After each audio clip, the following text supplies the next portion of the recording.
for the zoning board, the regularly scheduled meeting for the zoning board of appeals for the town of Kent, Connecticut. It is Tuesday, July 9th. We'll call the meeting to order at 7:04 p.m. Roll call. I see myself, Agnes, the chair. We have Elizabeth Aviles, Dan Schiesel, Steve Penner,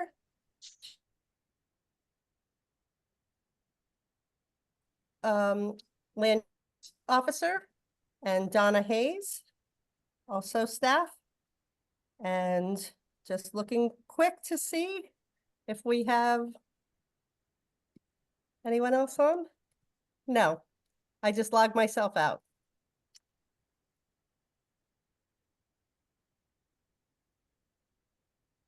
Still there, Ann. Okay, I'm like, all right. Is Dan Murray here? I don't hear him. How about Nick Downs? No, okay. Neither one of them are showing up as participants on the list.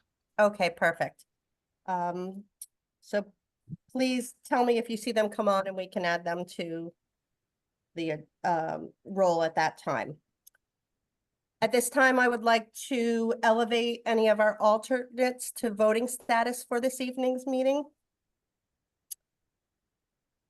And we have the agenda has been distributed, so I'm looking for a motion to accept the agenda as presented.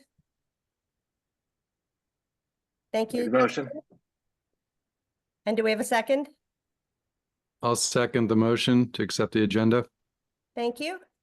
All those in favor signify by saying aye. Aye. Thank you. Opposed? Abstention? Hearing none, we'll accept the agenda as presented. The next item would be the reading and approval of the meeting minutes from May 14th, 2024. Do we have any corrections, errors, omissions for the minutes of May meeting? Do we have a motion to accept?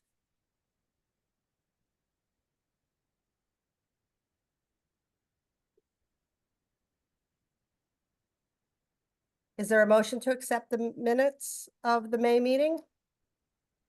Motion to accept. Thank you, Dan. Is there a second? Thank you, Elizabeth. All those in favor signify by saying aye. Aye. Opposed? Abstentions? Thank you, Abstaining. Justin. Justin is abstaining. So the agenda the minutes as presented are accepted. Item 5, public hearing. Excuse me, Ann, I just want to note that Anne Murray just got in. Awesome, thank you. Let the minutes reflect that Dan entered the meeting at 7:08. Do you want to, I'm sorry to interrupt. So do you want to have an alternate step down and have him replace for voting status, or do you want to keep it as is? Let's. Justin and Elizabeth are alternates and Dan is a regular member. Yeah, so let's have Dan return to voting status and I don't think. Yeah. I was gonna say, I don't think Justin was at the last meeting, I so. was just gonna say that. So Yeah. Justin, I'm going to remove your voting status, sorry. I'll be on standby if needed. Yeah, appreciate it. All right, so I'm now. just- Go No, I'm ahead. just gonna turn some lights on. I was at another location. I've moved. I'm trying to get rearranged. I'm with you. I'm hearing you. Okay, excellent, Dan, thank you. All right. We're gonna open the public hearing. 5.1, application 01-24, Homer Jennings, represented by agent Janelle M. Mullen. This is for 0 Bullsbridge Road, map 6, block 12, lot 38. They're requesting a change to wording of section 3250.1.c.I, specifically elimination of the wording existing as of July 1st, 2018. And also lot 186 Bullsbridge Road, map 6, block 12, lot 31. A change to wording of section 3250.1.c, specifically changing quote, which is owned in fee simple, end quote, to quote, access way, which is a shared access easement, end quote.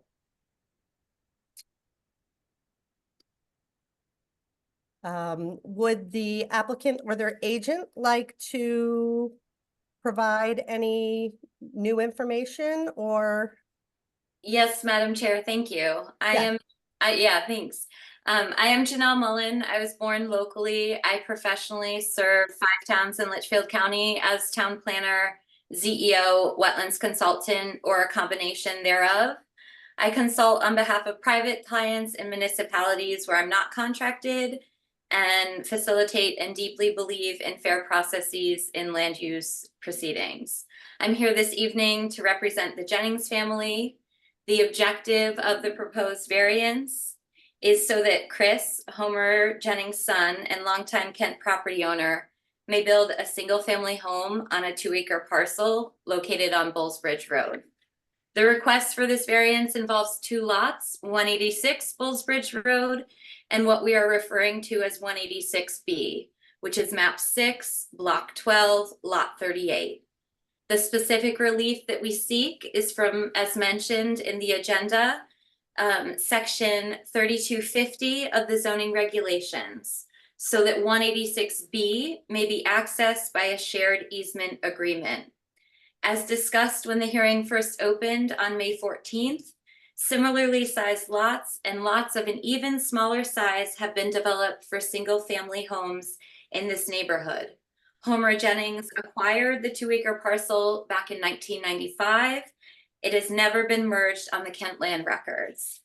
In preparation for this evening, the continuation of the hearing, we have supplied the town with email correspondence of requested information from Torrington Area Health District.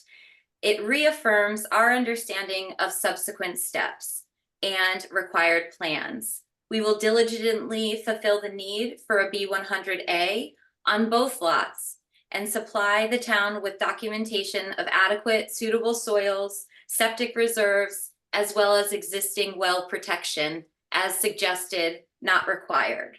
The ZBA is a precursory step to further zoning approvals, possible variances, as outlined in staff's memo included in the packet. Further engineering plans are expected in accordance with Connecticut General Statutes 8.6 and the confines of the Town of Kent's ZBA authority. We believe that a denial or a rejection of the variance would equate to a hardship akin to a confiscation of property use. A Cadillac case referenced by lawyers and planning professionals comes to mind. In Varillo versus ZBA Town of Brantford, dated 2015, it was stated that the essential purpose of the ZBA's power is to furnish elasticity of regulatory measures so they do not operate in a confiscatory manner. Connecticut General Statutes permits the ZBA to vary the zoning regulations where a literal enforcement would result in exceptional difficulty. I don't know about you, but I am ever more aware of how exceptionally difficult it is to obtain buildable land and own a home in today's world.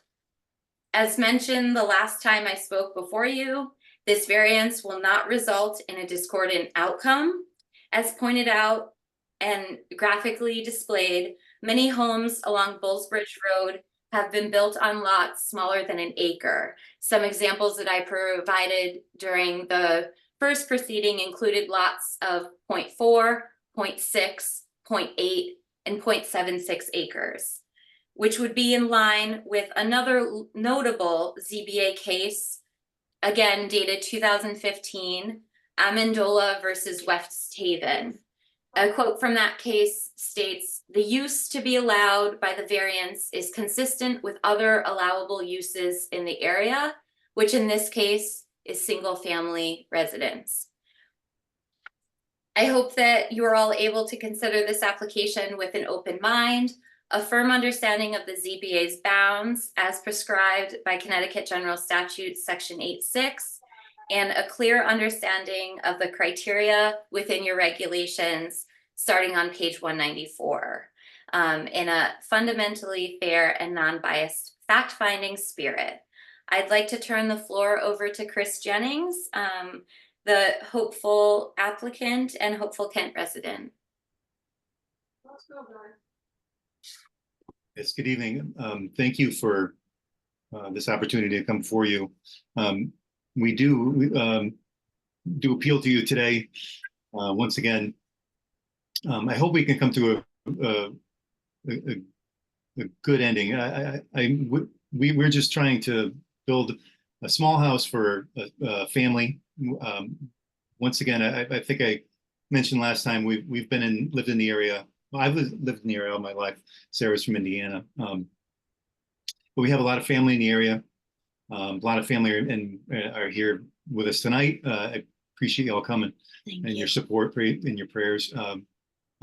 We just want to have a small place to call our own home. I feel like it's not an unusual request just for the small cut through the extra expansion of the driveway. I feel like we've gone through every single process that's been put forward to us since the beginning, since first we walked through the doors of your office. Although the field does feel like the goalposts have been kind of moved from time to time, and things have changed from one problem to the other. And here we are today, and I just hope that we can come to and resolve the issue. I mean, I know laws are here for a good reason. Rules are there because we need to follow the rules. But then again, rules can't be just enforced on us to break people too. I don't think that. I hope you all had an opportunity to drive by and look down. I know you didn't want to come and visit the property, but I hope you had an opportunity to see through the how little of an effect it would have. And I hope you've considered the letter from our wonderful neighbor Tony. He wrote us a very nice letter, and none of our neighbors have seemed to have a problem with this. So I hope we appeal to you once again. I'll pass it on if anybody else wants to say anything. I just want to say quickly too, just thank you so much for the support from our family and friends who have walked through this very long process with us. And your support just means so much. Thank you. Thank you.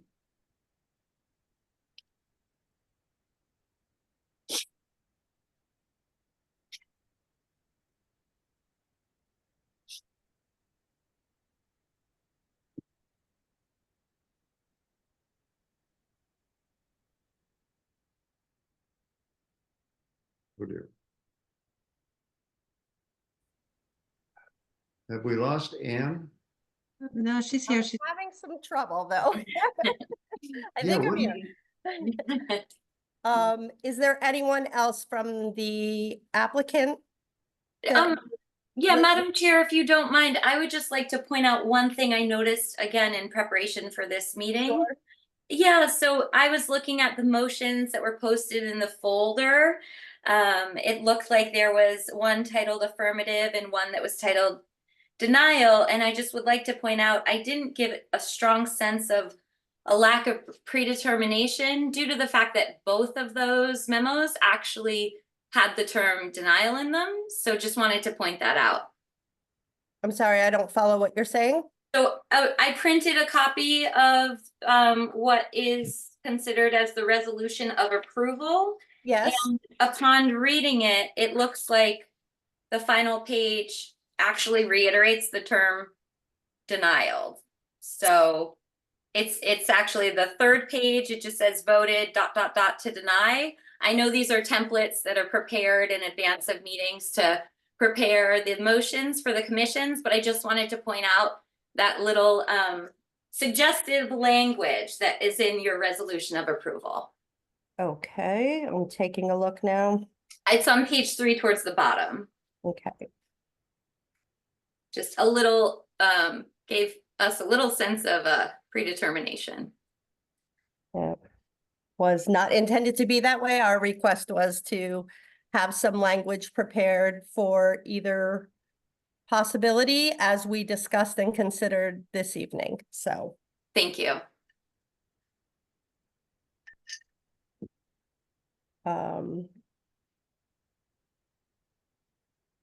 Okay. All right. If there is no one, does anyone from the commission wish to ask any questions or anything before we close the hearing? Yes, I have a question. Yes, Uh, thank you, Dan. To Janelle, have you ever presided over a situation where there has been a changing of wording such as you're requesting today? Thank you for the question. In fact, I have. A good example would be, in this case, the use is not changing, so we're still sticking with that residential single-family use. I have seen similar wording when it comes to access ways, actually. Shared easements and in-kind easements, changing of that detailed wording so that one can achieve access. Thank you. You're welcome.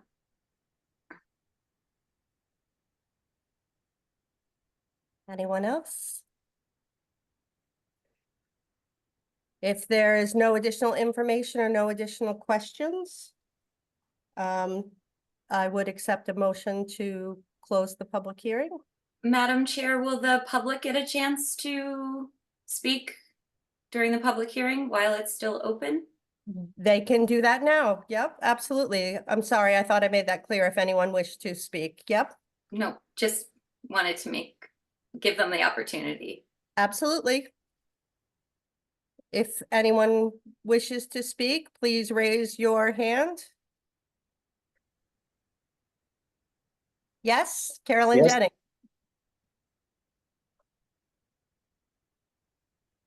You'll have to unmute yourself, Homer.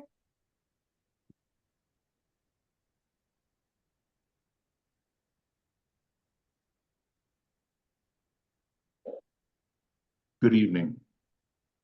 I own the 2 acres out back, and basically what we're talking about is 60, I think it's like 68 feet, lineal feet for an access way from my drive to this property. It is not a great deal of land, and I am not in any way, I just want to make it clear too, I'm not profiting from this in any way, shape, or form. I just want to help my family. It's the best way I can help them. And it's a nice piece of property. They are very good people. And I just wanted to make it very clear that I'm not making a nickel on this. I'm not trying to pull the wool over anybody's eyes or anything else. I just want to help them, and I want you to be aware of that. None of this is going to give me any type of profit at all. I just want to be able to help my family. That's all I'm asking. Thank you. The Jennings family has been here for a great number of years. In fact, the road, as we mentioned Who's before, speaking? Sorry. I need you, whoever's speaking, I need you to identify yourself, please. oh, thank you. I'm Carolyn Jennings. I am the wife of Homer. The Jennings family has been living in Kent for a great number of years. We go back as, farmers, generations of farmers. Jennings Road is named after our family. It's Chris's wish to be able to live near us and to live in Kent where he grew up. He loves it here. We love having them close by us. They have children. One day, this house that we live in will likely fall to one of them as they get married and have their family. So this is really a family thing that we want to do. We've mentioned that it was determined that it does not take away from the value of the home and the land for having the driveway extended. It's just a means of getting to that property so that we can make good use of it. Once a house is built, the town will actually be able to receive taxes from it, much more than what just that landlocked piece of land is. And also, I just want to know, we anticipated from the May meeting that someone would either do a drive-by or stop in. Was that performed? And that's all I have to ask. There was not an official scheduled walkthrough, but commission members were encouraged to drive by and view the property. So, Okay, I hope that that's resolved. Thank you. Well, I'm a guest here. Can I address? you can if you identify yourself and keep. Yes, Yep. I'm sorry. My name is Jameson Parker. I am a long-term Brookfield resident and a long-term friend of Chris and Sarah Jennings. I'm an elder at my church, a public school teacher, and I just want to say that Sarah and Chris are bedrock type people. These are the people that you want in your community. These are the people that help build and make your community a better place. And I know that this is something that would be very beneficial to Kent, very beneficial to their neighbors. And I'm hoping that the commission is able to find its way to approve such a request. Thank you. Thank you. Anyone else? Okay. I don't know if it's possible. I don't know how to raise my hand. This is Lynn Sure. Lowell. Yep. I'm a resident of Florida. I grew up and was raised in New Milford and Sherman, Connecticut, for most of my life until I moved here. Chris is my nephew, Chris and Sarah and the boys. Great auntie to them. And again, I'd like to reiterate what honest, hardworking, incredible family this is, who deserves their home to be able to move into and live with their family. And I just implore the city to allow them to build their home and live with their family. Thank you.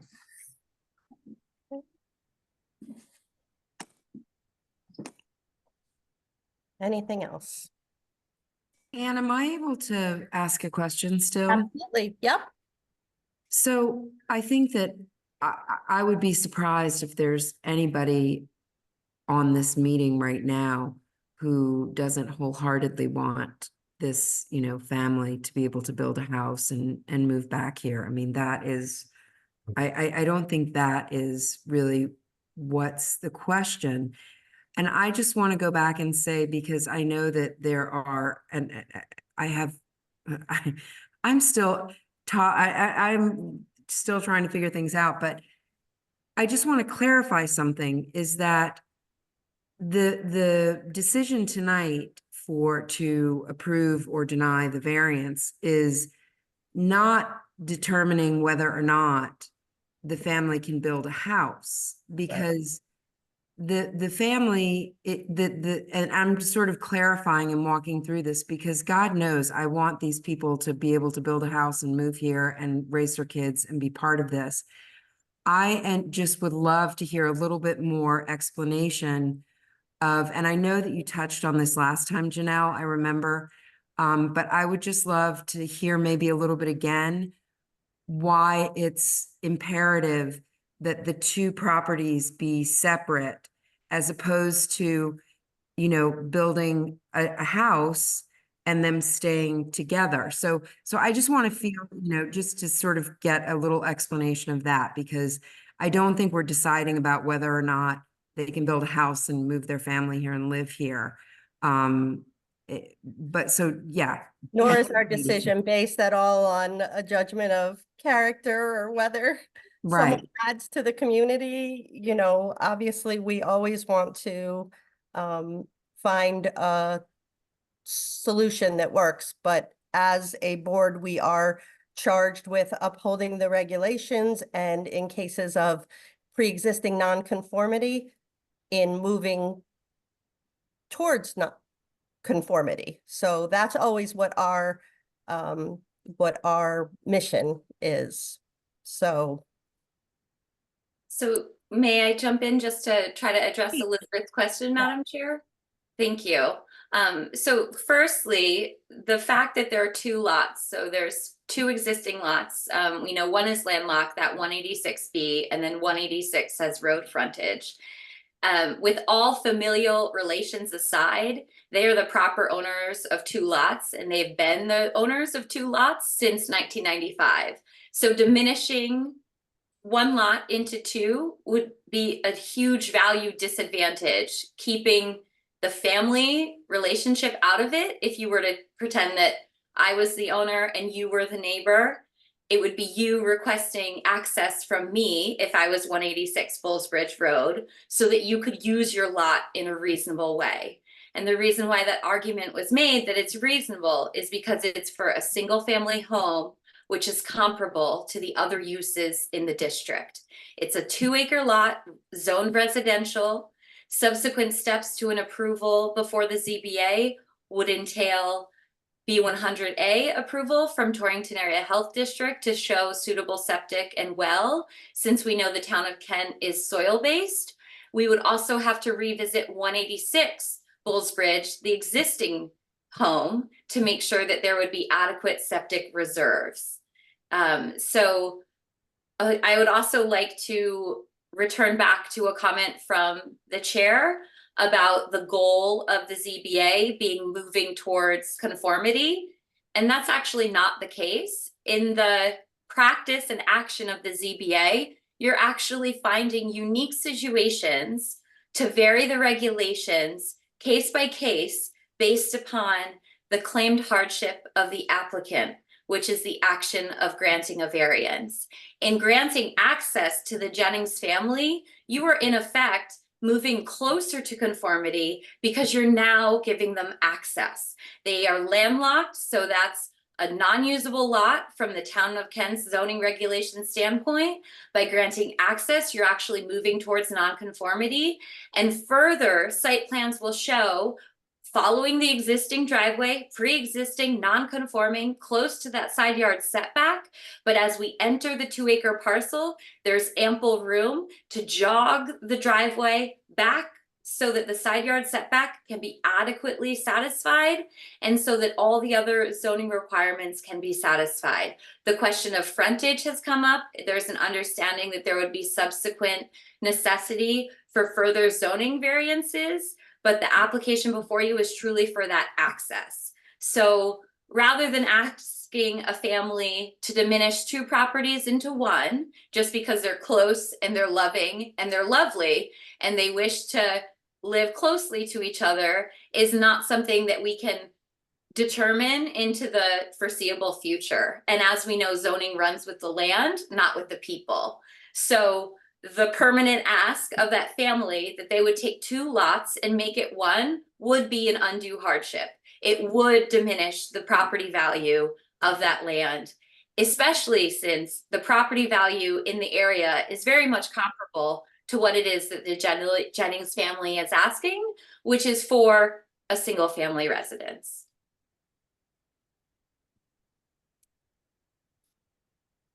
I have a quick question. You do foresee having to come back for other variances, correct? Yes, Commissioner Paneer, if I'm getting your last name correct, yes, we are very aware of the staff's report. and all subsequent requirements. We've been in touch with Torrington Area Health. There would very much potentially be an update to a preliminary approval for that B100A, just to show everything is suitable, additional protections for the well as stated last meeting, and then also additional filing of the shared easement access way. So we're very aware of a long history of working with the town of Kent with future approvals.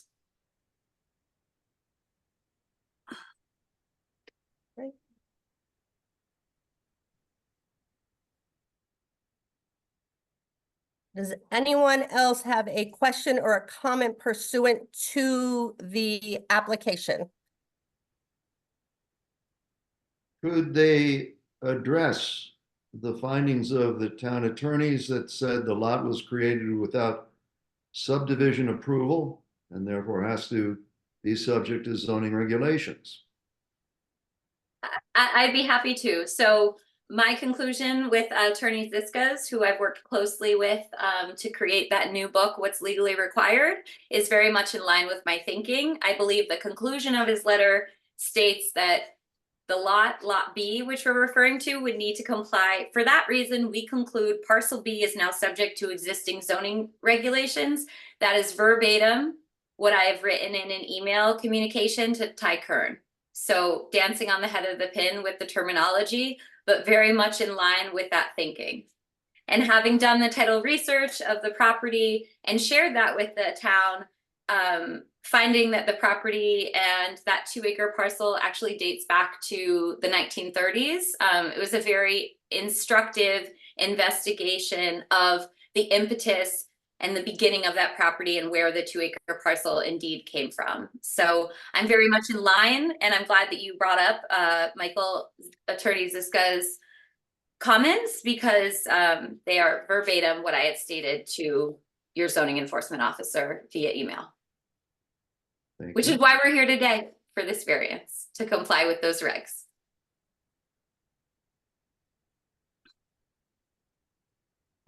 There is an existing building structure on that lot that is Yes, so as we've discussed. non-conforming? Oh, so, I'm sorry, Madam Chair. No, go ahead. I was just going to say, as we discussed before at the public hearing on May 14th, that existing shed was brought to light as referenced and pursuant to statute. Any existing non-conforming structure that existed on a lot for more than 3 years without action by a ZEO is therefore considered non-conforming.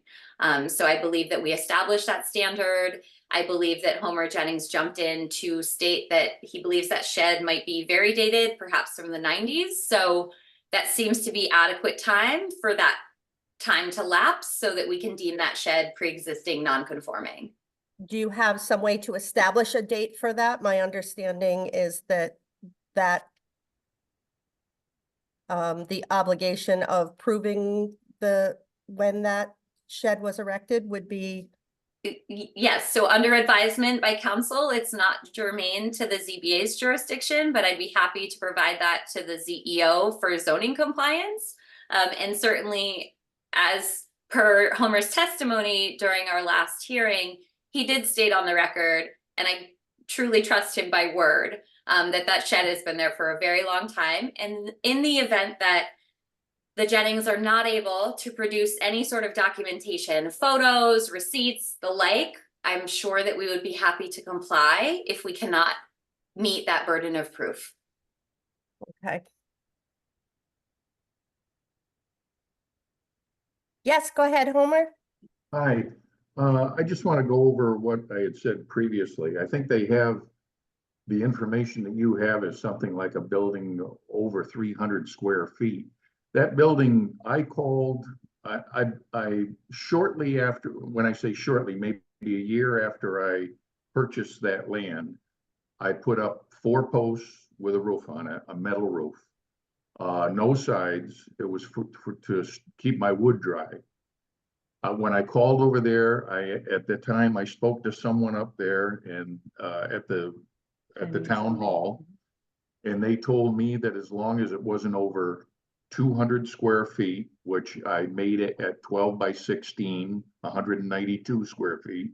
And they said, as long as it didn't have a poured floor, like a cement floor or something like that, then go ahead and put it up. And I said, is those two meet the qualifications? They said, yeah, that'll be fine. And that's what I did.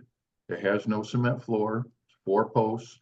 And again, it's 12 by 16. It's not over 300 square feet. I don't know where that came up. So again, I just wanted to let you know what it was exactly, but I did put it in, and if it wasn't, it was a year or so after I purchased the land. So it was 1996 or 97. I think it's 96. Okay. Oh, Okay. And Yes, Karen? as, you know, mentioned, if it really is a problem and we need to take it down, we will. But we've offered you to come here, and that's why we're hoping somebody would come and take a look at the land and the building. You're welcome, so that you can see what we're talking about. It truly is a woodshed. That's all it is. Thank you. Thank you. Okay. Is there anyone that hasn't spoken yet that has something pursuant to the application? Any commissioners that have any questions? Hearing none, I would entertain a motion to close the public hearing on this application. So made. Second, Second. thank you, Dan. All those in favor, please signify by saying aye. Aye. Opposed? Abstentions? Hearing none, the motion carries, and the public hearing would be closed at 7:41 PM. Okay. We have 3 hearings tonight, so.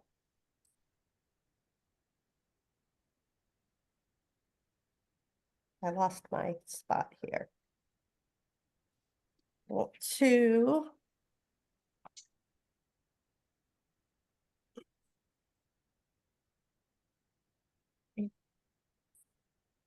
Does anyone have, okay, here we go. So the second is application 03-24, Colleen McGrath at 73 Kent Cornwall Road, map 9, block 15, lot 36, relief from section 3200 for side yard setback to build a deck.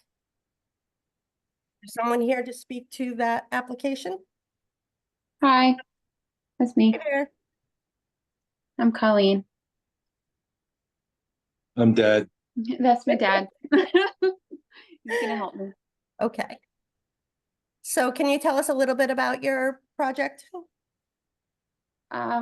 So the deck is gonna be directly to the rear of my house. I wanted it to be the entire length of my house, which is not very large at all, but and then 10 feet out. So it would make the deck about 299 feet. Square feet. Square feet, sorry. That's why Yes, it's there. Yeah. Okay. And what is your hardship? So to the left of my property, I think I'm about 5 feet short. To I think it's 71 Kent Cornwall Road, which is Rocky Epting's home. Okay. So to the north or Yes. south? Yeah, South. North? North. south. Oh, no, sorry, south. Yeah. Okay. Turn around. So you would be encroaching into the side yard setback to the Yes. side of the property. Mm-hmm. Okay. Any additional information? I don't think I have too No, much. she just wants to build a deck. It'll kind of complete this house. It really kind of fits right into what she wants to do. The neighbor is great. Oh, he's wonderful. He's okay with everything. And it's within my fence. I don't know if that matters. No, okay. That's a lot. Good try. I don't know if it matters. Ty, have we received all the adjoining property owners notifications? Yes, we have. And I also just want to draw your attention to a letter that came in from Rocky Epting just this afternoon. I did upload it to the public drive, but I don't know if you had an opportunity to look at it. But it is in Letter from the public? the letter from the public, and it's in support of this application. Okay.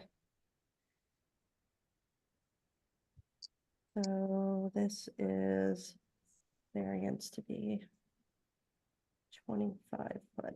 Okay, so, yep, the lot line would be 25 feet from, or the deck would be 25 feet from the lot line. And the regulations, the setback is 30. So it looks like we have a complete application.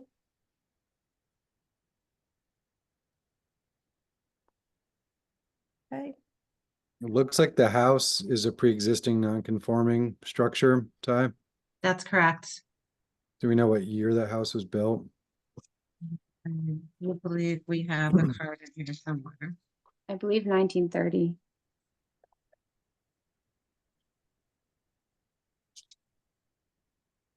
and it meets the rear yard setback, correct? 1930. Yeah, Yep. she's got Rear, yeah. 1.8 acres, Yeah, it's very long in the back. deep. Okay. Yeah, and to the right, or south, it's plenty. She has mostly wetlands in the back of the yard, and she's before the Wetlands Commission because of the setback from the stream as well. So that seemed their decision will be coming up shortly on that. Okay. Commission members, does anyone have any questions for the applicant? Yes, Dan.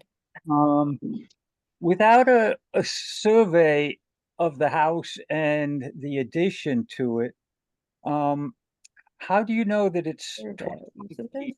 And after the project is done, it's going to have to be surveyed anyway to prove that it complies with if we approve it. So it seems to me it would be in your best interest to have it surveyed now so that we know what we're dealing with, because I don't know where that 25 feet came from. I have a survey. It's already Yeah, been I done. should have uploaded it. I was gonna say, I think there was a survey. I know, but the survey did not show distance from the side lot line. Let's see. On the large one that I have, it does have a little key on it. I could probably get a better copy for you. Is it a recent survey that you've had done or a existing one that would have been filed? It was I bought the house in 2020, I believe. So She did do a survey of everything of the property. then, Yeah, when she bought it. Oh, okay. So we have all that. But we don't have a copy with the sideline setbacks to the existing structure in our files right now. Yeah, we have like a snapshot of that survey. It's not a full size, and I think if we got it in full size, we could use the scale. okay, Yeah, we have that. Thank you. okay, okay.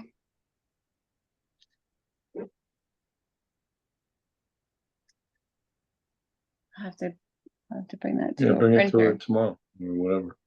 Okay. Do that. mean, it seems the way it's drawn and the way that the house is positioned, that the deck is actually going to be getting further away from the sideline setback is As it goes deeper. as it goes deeper away from the road. So it seems like the setback, the worst part, the biggest infringement on the setback is the pre-existing part, the front corner of the house. Closer to the house, right? And Closer then to the road. the back end of it probably complies. Gets better as it goes. Yeah, Yeah. yeah. It'll make the house complete.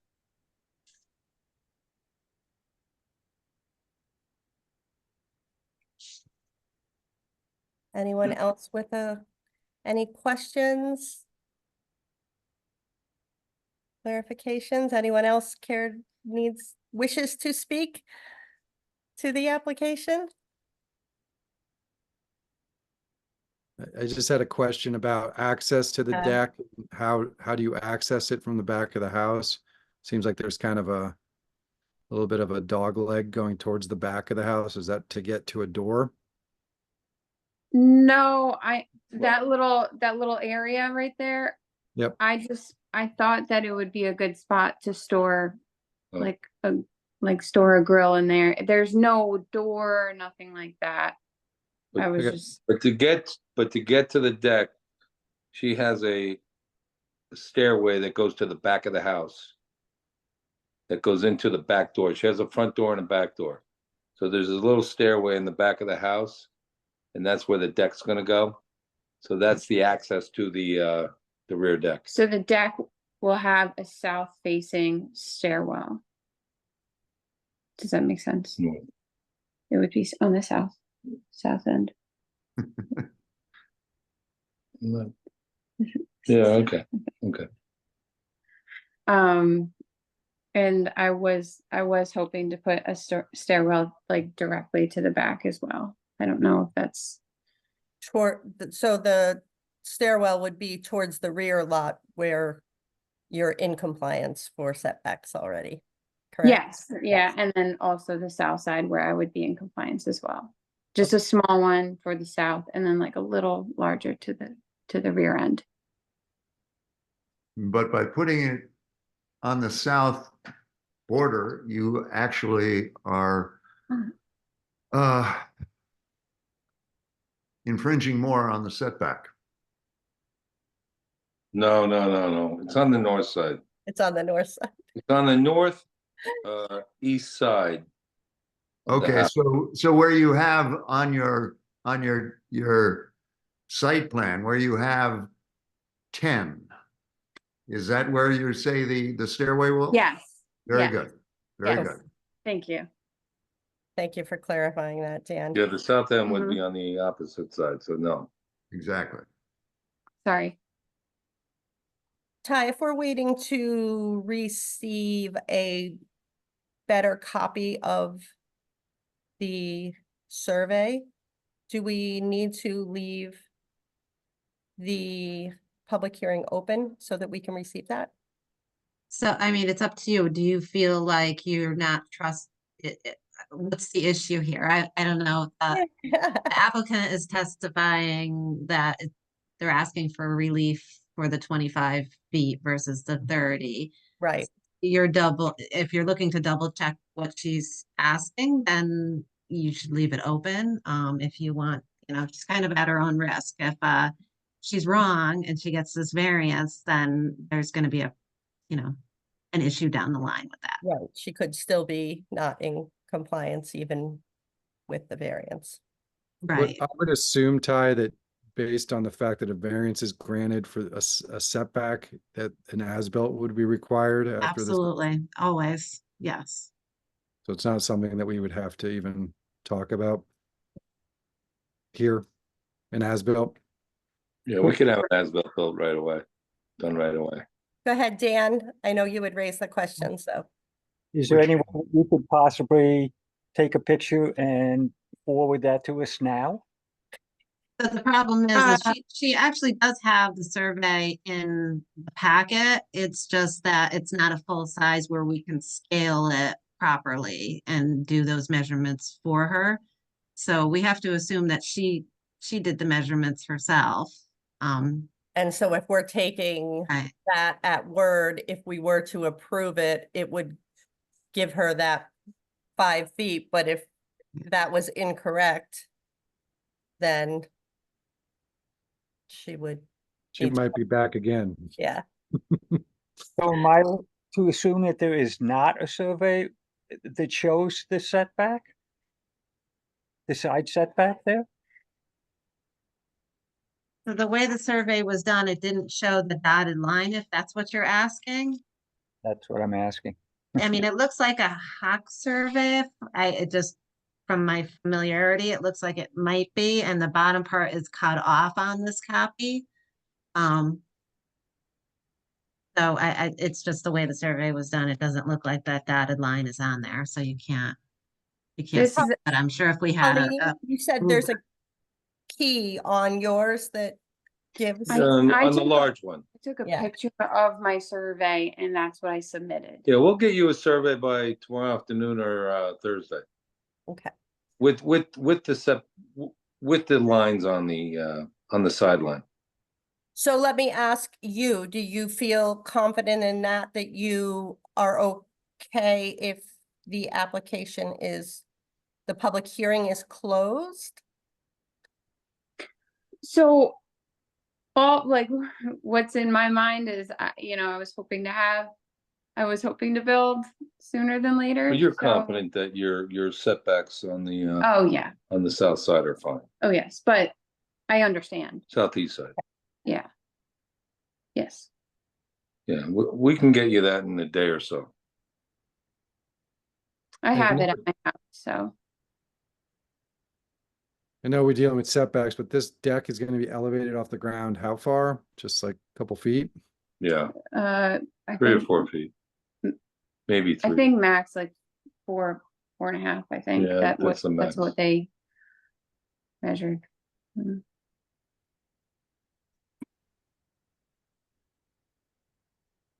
Any other questions?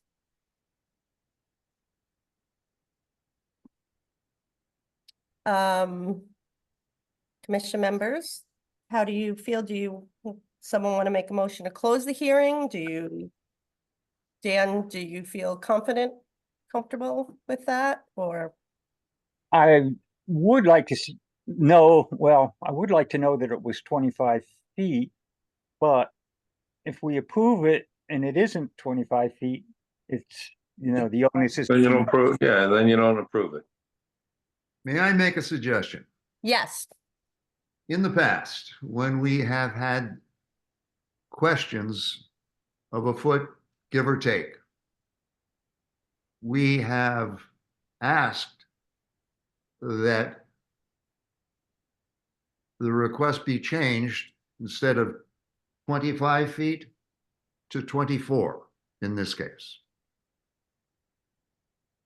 That way, it There- gives a cushion. Yeah, that works. I believe we already have the, have it at 25 feet though, yeah, which is what we're gonna be ruling on. Well, what I'm saying, Dan, is in this case, if you do an as-built, and you suddenly find there's a variance of, not to use the word easily, a variance of 6 inches, rather than going through the process all again, you change the request to 24 feet. An infringement of 24 feet is what I'm suggesting. I could only accept that if it did not go beyond the width of the house. So the deck is not encroaching on the sideline any more than the house is. So, Oh, It won't be. It's not gonna go Absolutely beyond the not, house. no. It's not gonna go beyond the house. I mean, It's going straight with the shape of my house. yeah, and if we had to, we could actually pull the deck in a little bit, but that would look silly. It wouldn't. Just wouldn't, she has a little room she can go in, but it would look kind of silly, regarding the deck. I don't even have to, I don't even So have we to can, use we the can 6 feet. actually make it exactly 25 feet, moving it in and out a little bit. But we want it where it comes to the edge of the house. If it's 24 and a half feet, we can move that in 6 inches. And we'll make sure of that. I was just thinking We like the 24. aesthetically for my Yeah. house, it would look nice if it was just the whole Right. width of the house. But if this part doesn't work out, the 6 feet, then I should be safe. The 6 feet, this was just going to be used for like storage for a grill or for cushions or Yeah. something. So if that doesn't work, it doesn't work, you know? There's a bend in the house and it comes out. So she probably has 6 feet there where she can move it in or out. I agree with Colleen where if you go to the end of the house, you're talking 25 feet. But if they put the deck in, we can guarantee it's 25 feet by moving it in a couple inches or whatever, 6 inches. It'll look silly on the house, And the sketch you provided shows it as like flush with the house. flush with the house, yeah. Flush. So we have that leeway. Right, You know, it's not gonna be 24 feet. It's not gonna, you know, right. Okay. I'm totally satisfied with that. Okay. yeah, we have that leeway. Then do we have a motion to close the public hearing? So moved. Thank you, Dan. Second? I'll second that. Thank you, Steve. All those in favor signify by saying aye. Aye. Aye. Opposed? Abstentions? Hearing none, we will close the public hearing on application 03-24 at 8:01. Great. Thank you. We'll get you that Thank you. survey. Thank you so much. Thank you. Thank you, guys. Then we will open. Where's my agenda? The application for.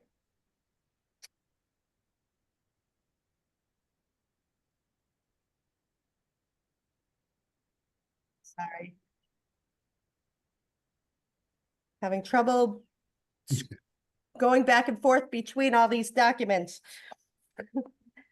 Let us open application 04-24, David and Deborah Bain at 30 Studio Hill Circle, map 9, block 22, lot 113, relief from section 3240 site yard setback to construct a pool. And we will open that public hearing at 8:02. Is there anyone here to speak to the application? David Bain. We were in front of you guys, I think a year ago, to put a pool in back of the house with a similar setback into the land trust. And we had to scrap that because we were told it would kill a 250-year-old oak. Oh. So you have, I think, in front of you, the new location of the pool, which has the same 17 feet setback into the land trust. It's not visible from any public road. The land trust trails are far away from it, so I didn't think that was an issue. So I hope we can get that approved. Okay. And all the abutting property owners have been notified and we've received it back? We've received the receipts and we did get a comment from the Northwest Land Conservancy, and that's was probably yesterday, and I think it was also uploaded. Okay, and that is in support?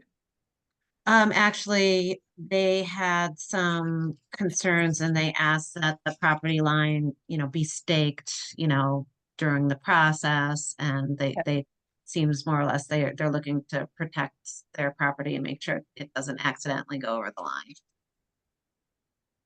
No problem. Okay.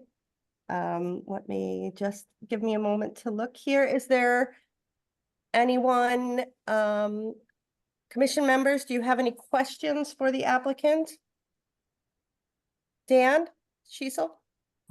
Yes, I did go out and look at the property.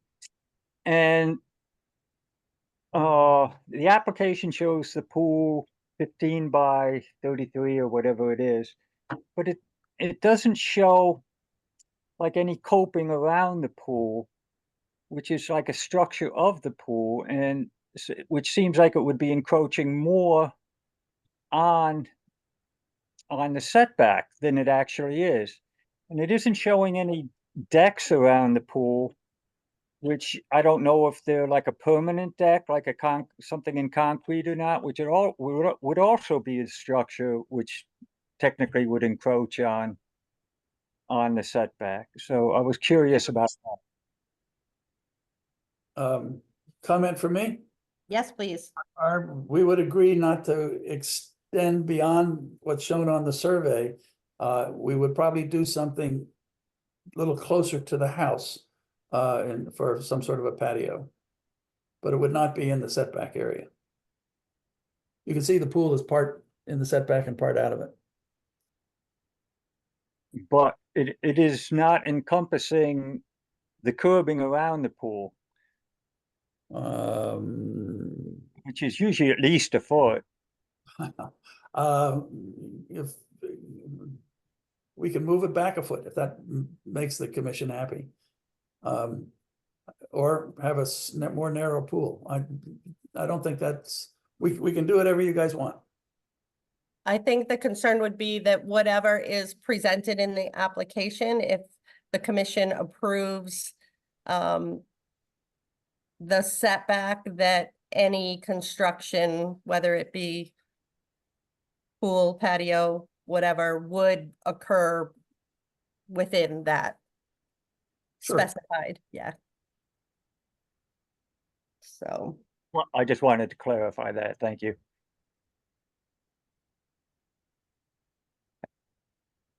I want to commend Dan and his thoroughness of coming out and actually looking at it. And David, Steve Penner, just because I haven't seen it, is bringing the pool up towards the house not a possibility? Is there a reason why it needs to be kind of further away from the house? Well, if we are going to have any kind of a deck and furniture, and we also have to have some sort of a fence around the pool, we just don't, it would be ugly. We don't want to have it any closer to the house. But good question.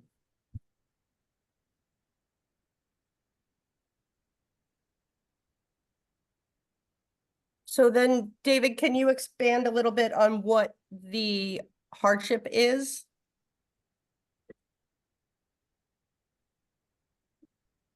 Well, I guess the hardship is there's not much room in the existing house, which was sort of placed in the corner of the property when it was built. There's not much room to do something like this. I think moving the pool closer to the house, we probably wouldn't be attractive and we wouldn't do it.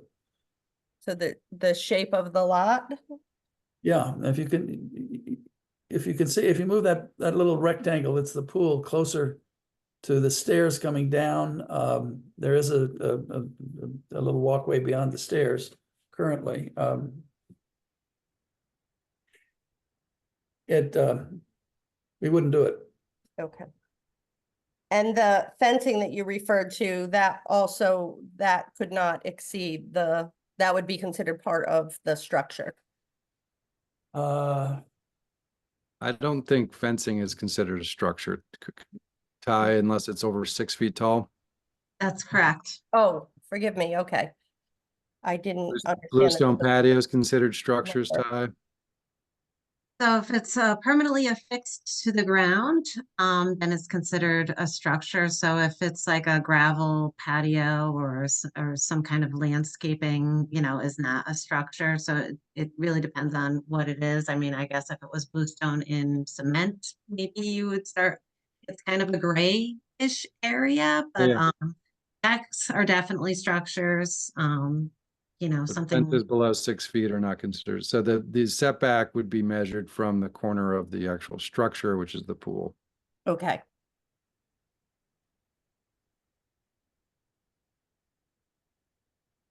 Through here.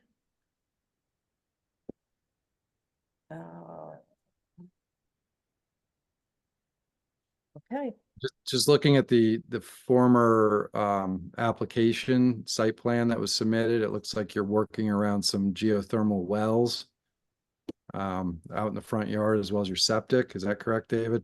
The wells are in the front yard, the septic's in the side. Yep. so limiting your area. Steve, are you looking at the plan that shows those like sort of serpentine geothermal?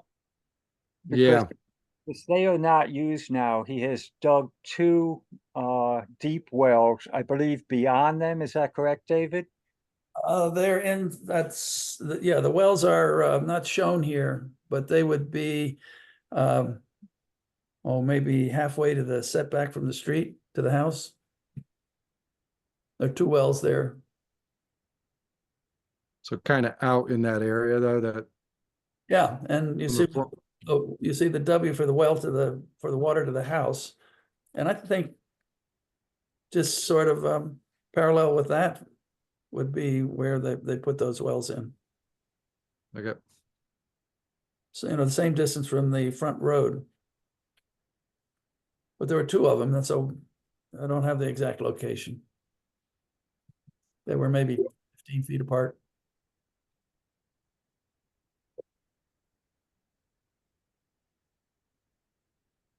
Any other questions?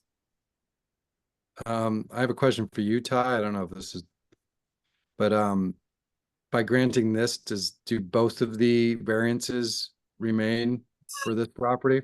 That's an excellent question. I didn't think about that. Yeah, so you don't want to do that. I think that there would have to be something on the land record saying that the other one would be revoked. So we could work that out if that's, I mean, I'm I'm assuming just you don't. wondering. No, it's an excellent question. So this one would supersede the other, and we'd have to try to make that very clear on the record or on the new variance. I think I could write that. In the variance. Yeah, yeah. Thank you, Steve. Mm, Any member of the public have a comment on this application? Okay, I would entertain a motion to close the public hearing if no one has further questions. So made. Thank you, Dan. Second. We have a second. I'll second. Thank you, Steve. Okay, hearing is closed. Any discussion? Hearing none. All those in favor signify by saying aye. Aye. Opposed? Abstaining? Okay, so we will close the public hearing 04-24 at 8:12 p.m. Okay. It doesn't hold the charge very long, does it? Dan must have lost his power on his laptop. He's running for a cord. Okay, I'm back. you get I your was, cord? I was running on the battery and the battery just kind of died on me. Yep, okay. Maybe we could take a quick cord break because I have to run to get as well. It just Yes. happened to me too. We can have a brief recess. Good. That's a good Brief idea. recess. Okay, Take 5 here? 2.5. What's- We got a lot of work ahead of us still.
I'm back.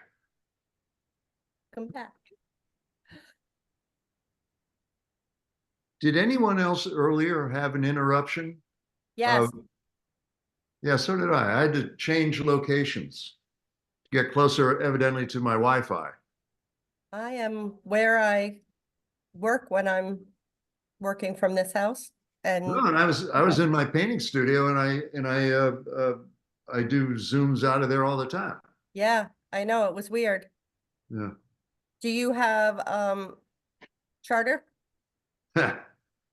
Not where we live. Oh, no.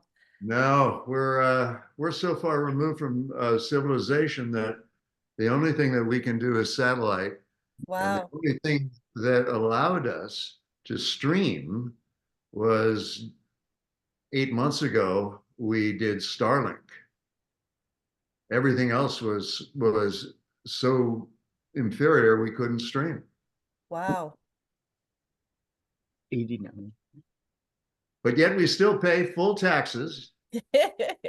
Yeah. You chose to live there and it's peaceful. All right, Steve is back. Let's see. Ty is back. I think we're all back. All right, commissioners, are we ready? Let's see what we got here.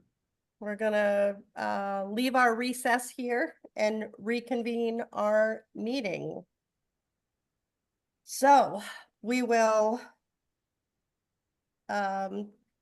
reconvene the meeting and discuss for decision application 01-24 Homer Jennings, Janelle M. Mullen agent for 0 Bullsbridge Road, map 6 block 12 lot 38. Change to wording of section 3250.1.c.I, specifically elimination of the wording, quote, existing as of July 1st, 2018, end quote. And 186 Bullsbridge Road, map 6, block 12, lot 31, change to wording of section 3250.1.c, specifically changing, quote, which is owned in fee simple, end quote, to, quote, access way, which is a shared access easement, end quote. Would anyone like to open the discussion, make a motion? Ty, can you walk us through both of these regulations and their intentions and where they're found and just kind of talk to us like we're 5-year-olds and Let me find it. It is a little bit different, I think, in that normally we are dealing with setbacks. dealing with a, right, Right. like a specific variance to one specific thing versus a change to the wording of the regulation. They're not, I mean, just to take a step back, they're not asking for the regulations to be changed moving forward. They're asking for the regulation wording to be changed for this particular application, correct? That's what I understand is being requested. So, section 10710, which talks about what the ZBA has the authority to do. I think I highlighted where it said the unusual size, shape, or topography of a lot or other unusual physical conditions pertaining to it. So that's your kind of your scope there. I did actually check in with the attorney when I received this application because I was uncertain as to whether or not you had that authority. And he said that you guys would be the only ones who could make that determination. So I did highlight what the regulation said, and you're the ones who have to decide whether this fits into this request for the change of the text temporarily just for this application fits into what your authority is. Then we go on to the actual, so once you determine that, I think that's probably the first thing you have to, work yourselves through. Is it properly before you? And then once you determine that, you'll have to go into the actual meat of the regulation that is being spoken to. So, we did talk about the shed. I don't think we need to talk about that anymore, other than the fact that I just should highlight because we didn't get a full property site plan, but we got like the one that they use for the health department, and it's a partial plan. But on that plan, it notes the wrong setback. So rear lots have double the setback in the front. So I just want to note that as well when it comes to the shed and any future construction.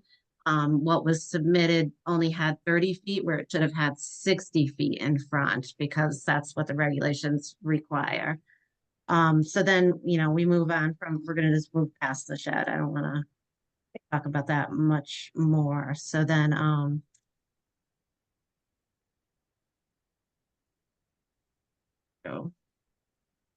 So then we go on to each rear lot shall have an access way which has continuous width of 25 feet, which is owned in fee simple. So I think I could only imagine what the thought process was. And actually, I think some of you might have been on the commission when this regulation was changed, but quite often when driveways are shared, it becomes a recipe for a squabble among neighbors.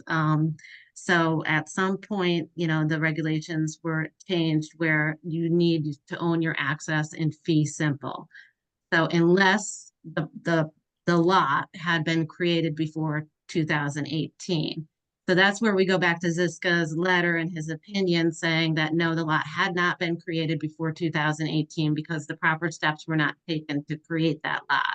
So that, a subdivision should have happened, or if it wasn't a subdivision, then a proper cut should have been done and it should have been approved per the regulations at that time, which required them to go to the zoning commission and make sure that proper access and all that kind of stuff, and make sure it's a zoning conforming lot. So that wasn't done.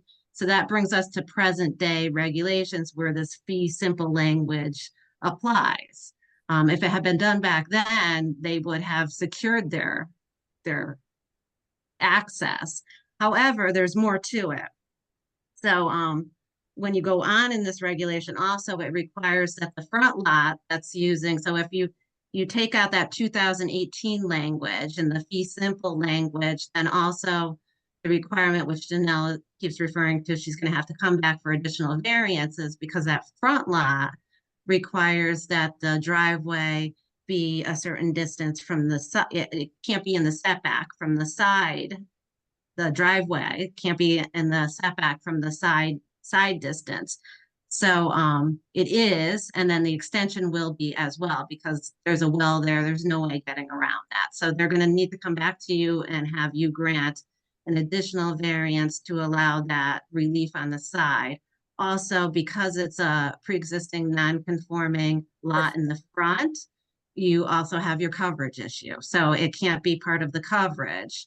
This 2018 regulation says it can't be part of the coverage, that shared easement. So therefore, they'll have to come back to you. And that all makes perfect sense because you have granted relief in cases of coverage and sides. So, I mean, I think that would be properly before you when that time came to make that decision. Also, they'll need to go to the zoning commission because all of this is by special permit. So really, this is a caveat to get them to the zoning commission because none of this would be allowed without a special permit, even if the lot had been created before 2018. They still would have had to go for a special permit. So I think the intent really was to discourage these shared driveways, but I wasn't there, so I don't know for sure. So why do they need a special permit? Sorry, Ty. the regulation requires it. So I think that, you know, what the zoning commission, you know, first of all, you have to provide the relief about the 2018 language, but let's say that they had the lot approved prior to 2018, which didn't happen. Then still the zoning commission, when writing this regulation, said you still have to come before, even though your lot was created before 2018, we still want you to come before us, probably just to make sure that it wasn't intrusive and, you know, it was a situation where, you know, this could be, you know, it's a case by case kind of thing because it's a special permit to allow something like that. And then, you know, also you're going to have to, you know, the applicant will have to get the B100A for the front lot because, you know, it's an undersized lot, and that was what the health department had said. I think that actually, Steve, you were the one who had requested that the health department opine on the extension of the driveway, and that was their opinion. I don't know. Did I answer all your questions, or is anything else? The one thing that Steve asked that I don't know if you answered, this, if we change the language, that is changing the language in the regulations going forward for everyone.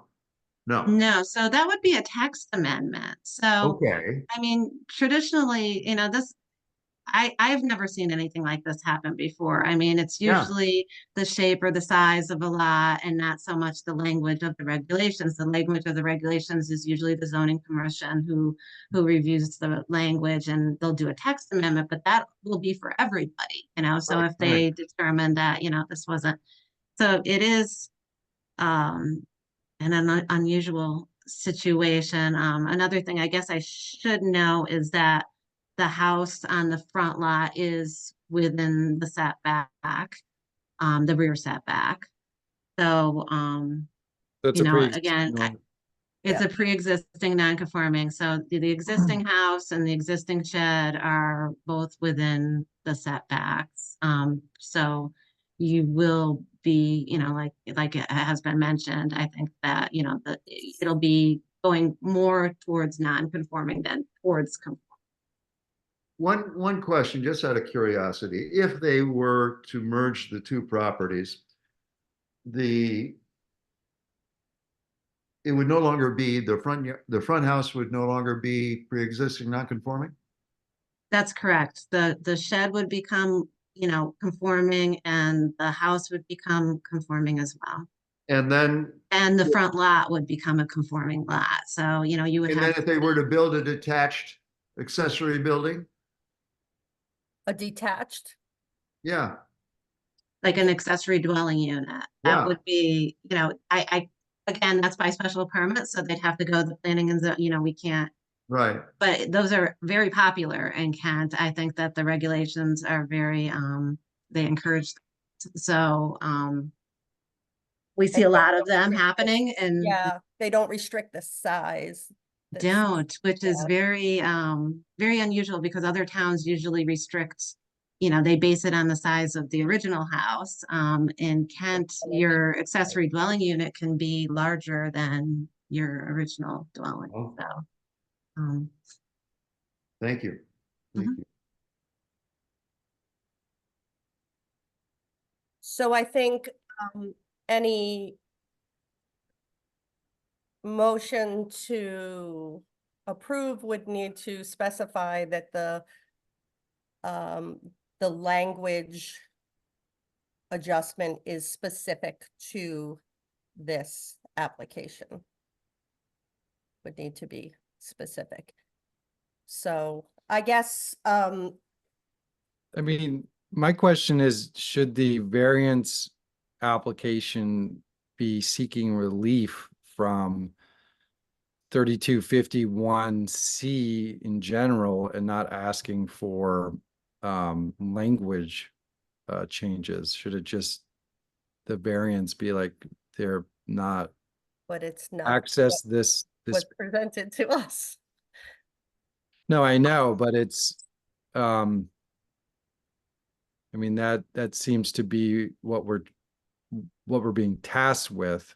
There's a lot of different kind of particulars around this, but it seems that what we're doing is what we could do is grant relief from this section, thereby allowing them to access their lot through a shared access way. I mean, I'm just trying to be as clear, trying to get clarity. Isn't that really 6 of one, half dozen of the other, though, Steve? They have written it up and Well, I don't think we can make a motion for anything other than what has been presented before, Right. unfortunately. Oh, I get it, but I mean, Right. that seems to be, if I were to boil it down into the most simplistic way, it's that they're seeking relief from this entire section. And thereby they would be able to use a shared access way through there. They'd have to come back and, For the other variances. yeah, for other variances, but there's precedent there. The neighbor's driveway is right up against the property line there, so it's not like that would be a hard one. Join the meeting. I'm just trying to boil it down in my mind so I can comprehend it, because there's a lot going on here. So I think the first question then probably is, do we feel it's within our purview to make a decision on the text? On the what? On the text, on the language. language. Ty, can you reread that comment for us, please, from? You're looking for the regulation itself? For Section 10710? Mike saying that it's up to us to determine whether that is within our purview. Yeah, so that was the conversation I had with him. I, contacted him and said, I received this application and it isn't something I've ever seen before. A little And bit different, yeah. and he basically said, it's not your decision, it's not my decision. The application has come in, you need to give it to the ZBA, and the ZBA needs to determine whether it's properly before them or not. So what I've referenced is section 10710, which is where it kind of spells out what your purview is. So you have to take the application and kind of compare it to that section and see if it fits in, and that would be 100% your decision. I mean, it would, to me, seem that it is something that we can look at. And if this 2-acre parcel was owned by John Doe and not a family member, and they needed access and they were trying to negotiate a way to get into there, I would think that they would have to come and try to figure out a way to get in there. Unfortunately, this lot was created 30 years ago and been taxed as a lot, a separate lot, and not just some, extra land. And I don't know. Yeah, so actually, Steve, I just want to note that you had asked for the old tax card. Yeah. And I did pull that and get that in the file as well. I didn't see anything on there other than it said like rear lot or something. Right. Did you highlight that, or was that just already highlighted? It said map not filed, rear land on it. Rear land. Yeah. And the appraised value for the lot. Was this the original? Lot is 18.5. Which they bought it for 20, so that would be in keeping with what they bought it for at the time. Well, currently though, that's Yeah, no, it's for some reason hasn't gone up in the. right. Maybe the tax assessor knew that there's issues here. I don't know.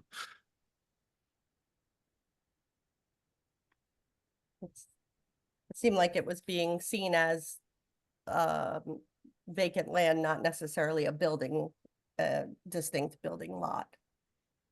But I don't know that, so I can't, sorry, we can't entertain any outside comment at this time. I'm sorry. That was me. No, I. There's an icon with a phone What? Yeah. So. lost Dan, my- you had a question? No, I'm just saying, it looks like there's an icon with a phone number. Yeah, somebody probably dialed in. No, I had rather a than- hand, I had a hand up from the audience, that's all. Okay. Yeah, Dan Shiesel? That Dan. It seems to me that we would not be denying them use of their property because they can still use their property. And we're not creating something that is more against the regulations than it already is. I don't understand. I don't understand how we can change the wording of owning in fee simple. I mean, that was put in there for a reason. It's put in there so that if there's like disputes between property owners, it can be resolved. It doesn't have to turn into a Hatfield and McCoy kind of situation, I mean, it can actually be resolved. And, right now, the situation would be perfectly amenable with the Homer living with his son's family there. But down the road, it might not be. We have to regulate the land and not the owner. That's the way I'm looking at it, yes. I know, this is always the challenging part,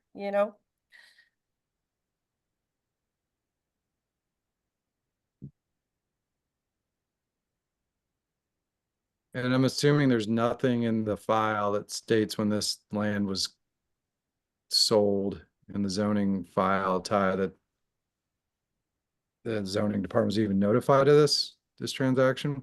Right, no, there was no record. I believe, I think that Janelle actually even went through minutes of meetings for that time in the zoning, for the zoning to see if it had ever come before, like maybe we had a missing file and there's no evidence that it had ever gone before the zoning commission.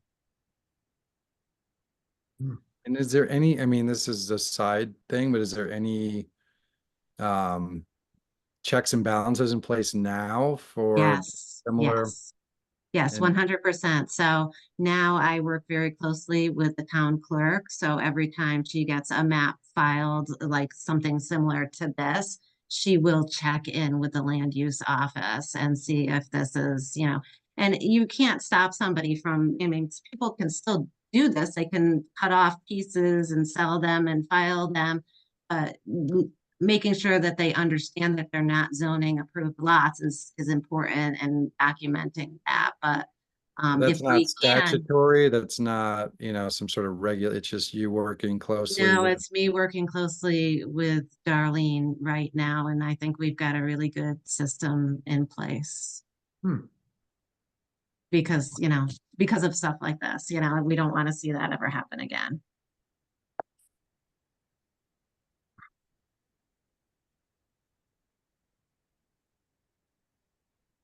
Well.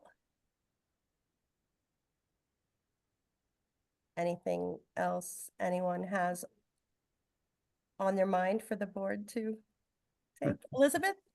I just have a question, since I don't have much institutional memory here. When the Jennings seniors spoke,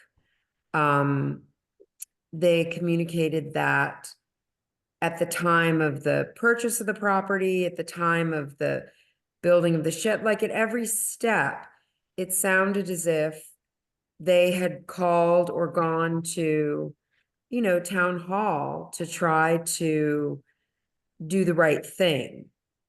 And whether there was a miscommunication or whether there was bad information given or whatever, my sense is that they would have done what was asked of them, So the question that I have is, can you think of any situations where, is it just sort of like, I don't even know what the expression is, buyer beware, like, has there ever been a time where somebody has been sort of granted any sort of leniency because of poor information or, you know what I mean? Does that make sense, what I'm saying, Ty? And does that make sense?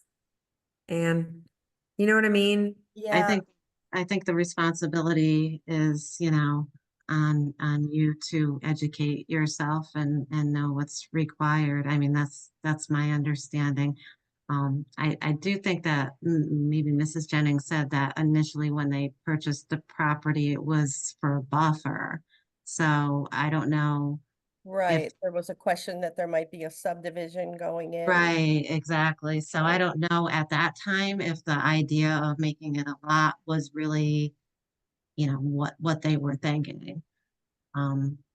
At what point, I'm not sure.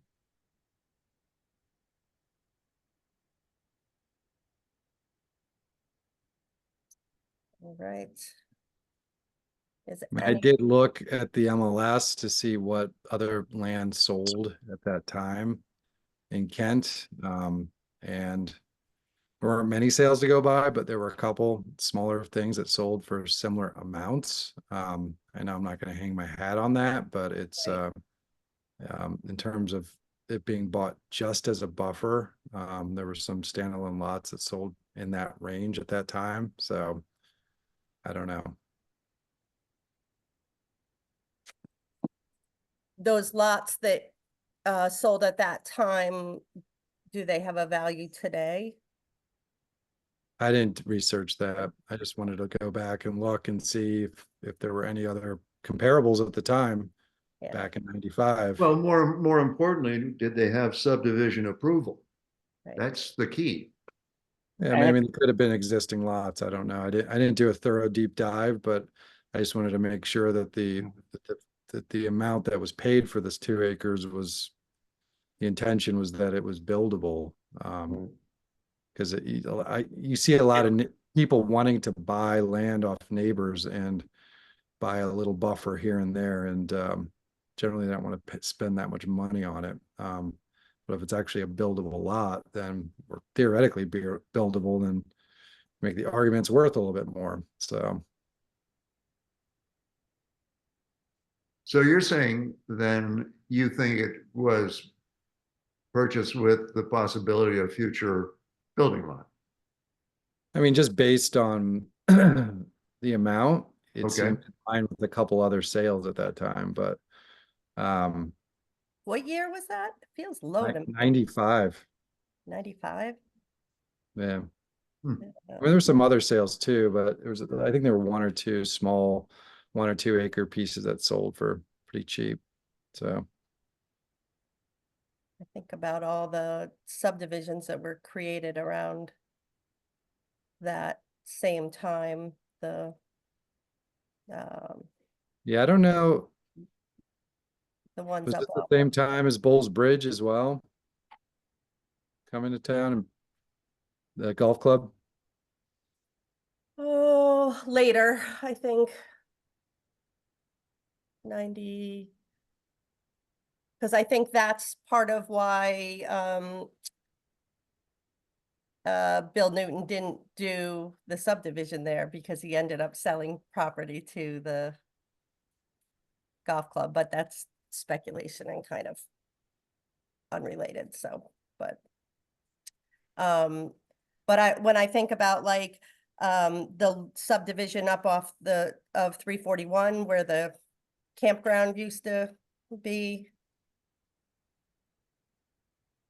help me out, Steve. Up of a Cedar Mountain. Those roads back there, St. John's Peak? yeah. Like, when was that? Oh, that was done in the 80s and then sat there kind of dormant for many years, I think, and then was resold to American That Land was- Source. Yeah, I thought that was more around the It might have early been 90s. 90s. Yeah.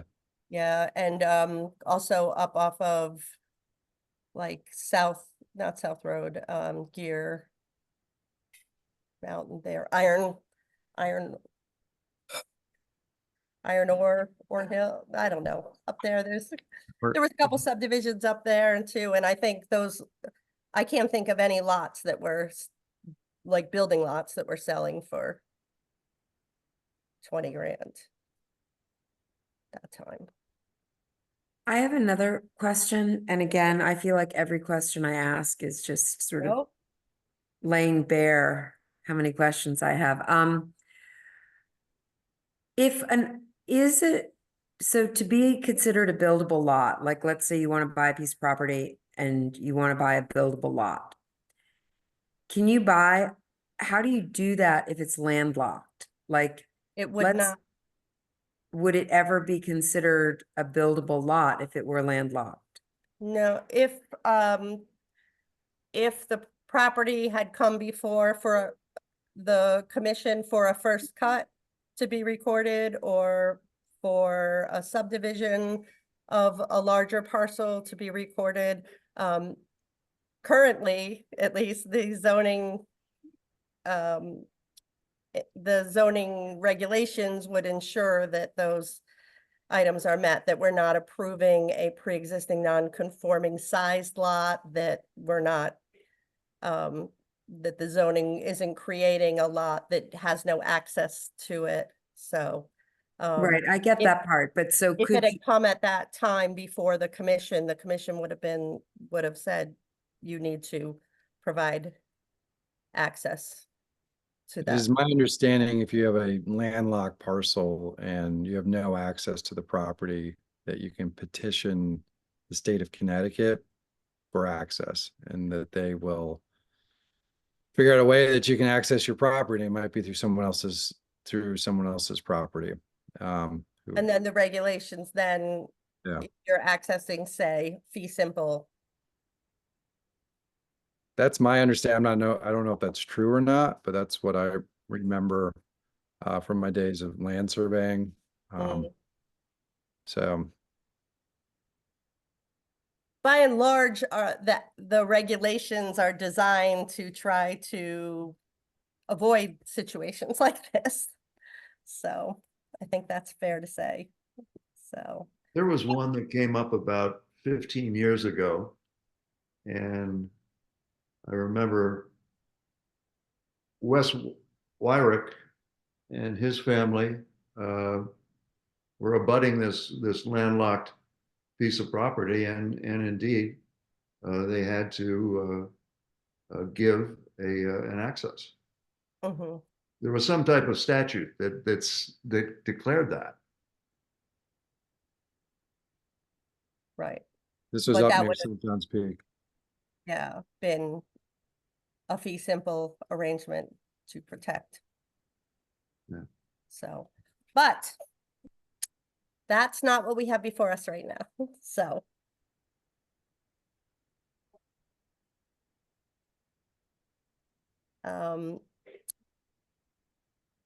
There is some language that has been provided to us for making a motion to approve or to decline. If a motion is made, we can discuss before calling a vote. So I don't know if somebody feels inclined to make a motion, or we have more things to resolve. It's complicated. And And it's we always have to make difficult. a motion based on their application. We can't That's correct. modify what they're asking for. No. We cannot.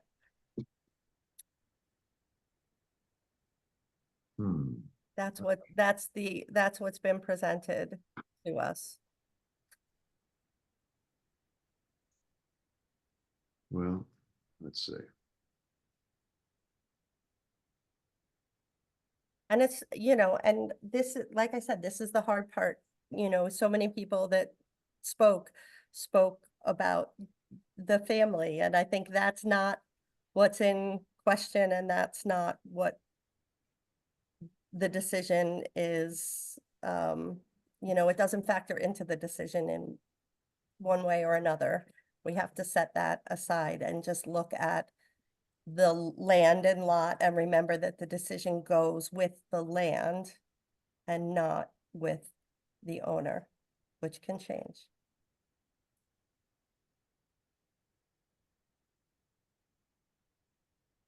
I'll ahead. make a motion that we deny the application.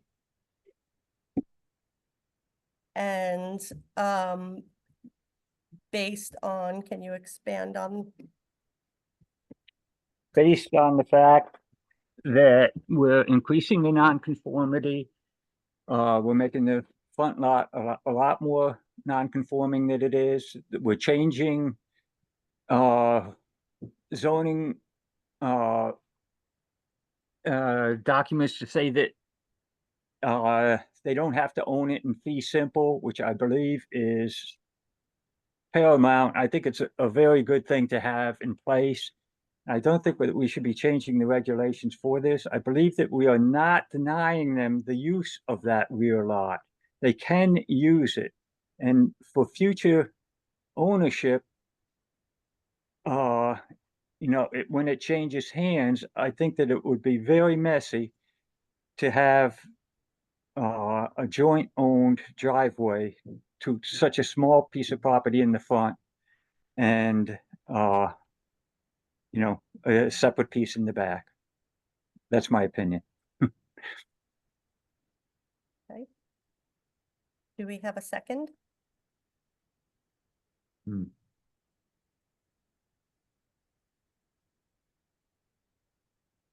We can still discuss. Well, I'm very reluctant to change language. I've never done it. 20 some odd years. I question whether it's really within our purview. I mean, it's not, as Dan said, there is recourse here. We're not denying the use of the back property. And of course, we're just, I think we're being swayed by the fact that these are wonderful people and you know, we'd want to help them out, but I honestly don't know if it's something that we can do as it's presented to us. So are you seconding Dan's? I am. Okay, thank you. Discussion. I think the problem I have with all this is that this is a parcel that's been shown on our land records and our tax maps, and our tax assessor has taxed it in one way, shape, or form. I don't know if it was correctly taxed or not, but it's been there for 30 years now. And that's the hardest thing for me to kind of wrap my head around, is how has this just been kind of like this for so long? And how do we clean it up at this point? And I understand that they can still use the property in the back. But, you know, just having dealt with, you know, what's entailed with possibly building a house, there might be construction financing, things like that, that's brought in to facilitate this. Who knows? And I don't know if that will be out there for them if they're just building a guest house on the property or a second dwelling unit. I don't know if it will pan out the same way. I know we can't factor in financial hardships in some ways, but it's weighing kind of on my thought processes here. So You feel comfortable with the change to the wording for this application to?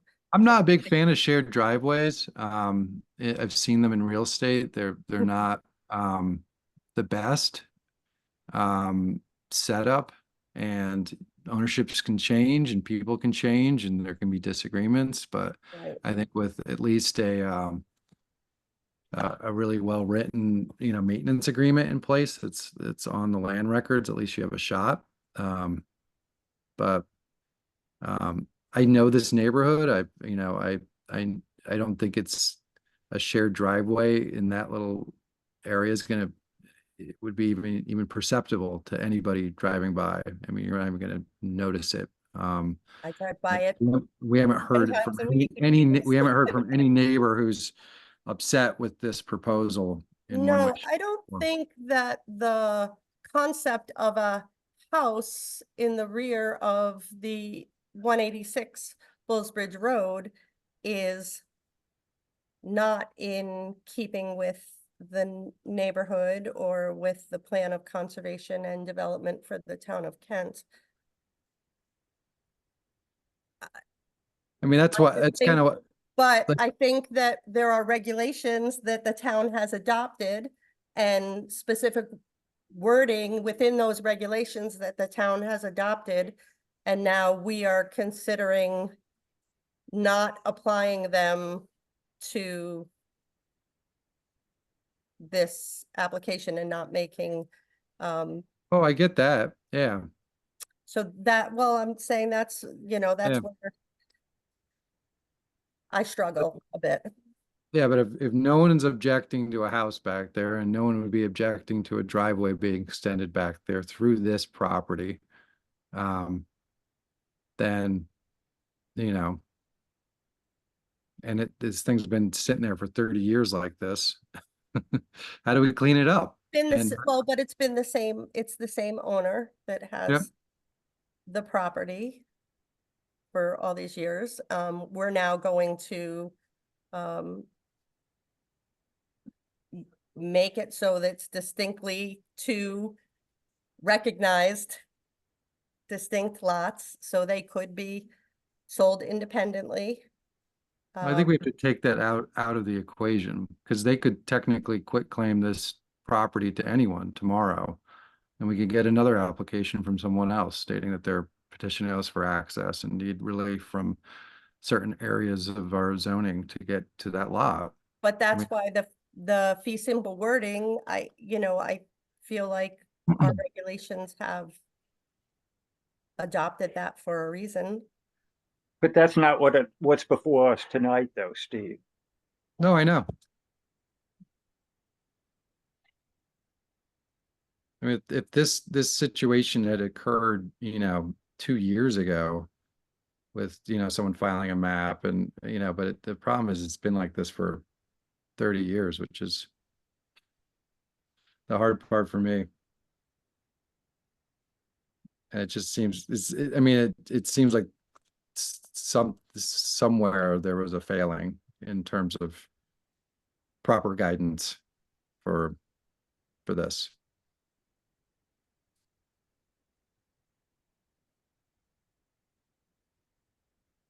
So we are charged with. I mean, I have a, I was, we're not setting precedents because we don't do that.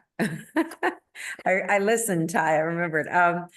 But I mean, and you say that that we have to make decisions based on, to go with the land, not the people. And yet,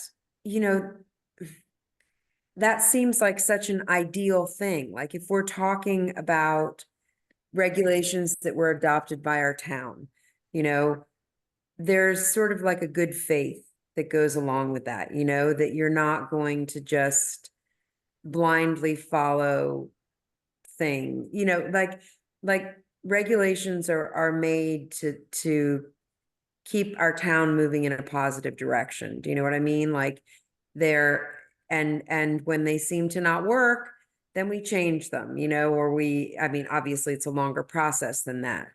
It's currently what's in place, but I feel like if you look at our town and our plan of development and where we want to go, we're trying to move, I think, at least my reading of the town plan is that we want to make it a place where people can live and where it's, it's not just, and this is not to make anything bad, but it's not just a weekend location for the rich and famous or whatever, that we have a viable town where people can live and families can grow up and generate. How many times have we heard about families whose kids can't afford to live here, not just the Jennings, but in general. So I feel like, I'm kind of two minds, like part of me is saying we have this incredible power to make a decision. If we decide that this is within our purview, we have the ability, I mean, and this isn't necessarily a guarantee that they're going to be able to move forward and jump through all the remaining hurdles. This is just sort of one of many. So part of me thinks, well, why, if we have this ability, don't we allow them to do it? The other part of me says, well, they can build on this. It would just be an accessory dwelling. But, then Steve brings up the point of financing or whatever. And I know that's not what we're deciding here. And I guess, hardship is never economic, so. right. we So I can't guess take- that the point I'm trying to make is that, yes, there are regulations. Yes, there are things that our town has bought into, but I feel like there is a human element to what we do. And we are giving variances based on, more subjective aspects. All of these applications are subjective to a certain extent, so I feel like in good conscience, I could say, well, yeah, I'm willing to override this section, because in this particular case, in this particular moment, it seems like in our towns, who we are as a town and what we want to be, this seems like the right decision. Does that make sense? Very subjective, I know, but I feel like what we're doing is subjective. So I'm going to stop right there because I think I'm rambling. I'm sorry. No, I want everyone to talk it through. It's a big decision. Steve, is there a drawback to fee simple versus not? Like, are there? I was just looking at the site plan again, thinking, Yeah. oh, maybe they could just deed a 25-foot access way to Spooner Hill, and but then it would make the front even more non-conforming, and would have to come back for a number of variances for that property to meet side yard setbacks, and could impact their septic area. So there's just too much on that. I mean, again, we're being asked to allow for a shared driveway, basically, to a lot that was created without P&Z approval back in '95. So, and I careful even to say lot sometimes because it's parcel of land. Yeah, we do have a motion on the floor that's been seconded. We can continue to discuss, or I can call the question on that motion.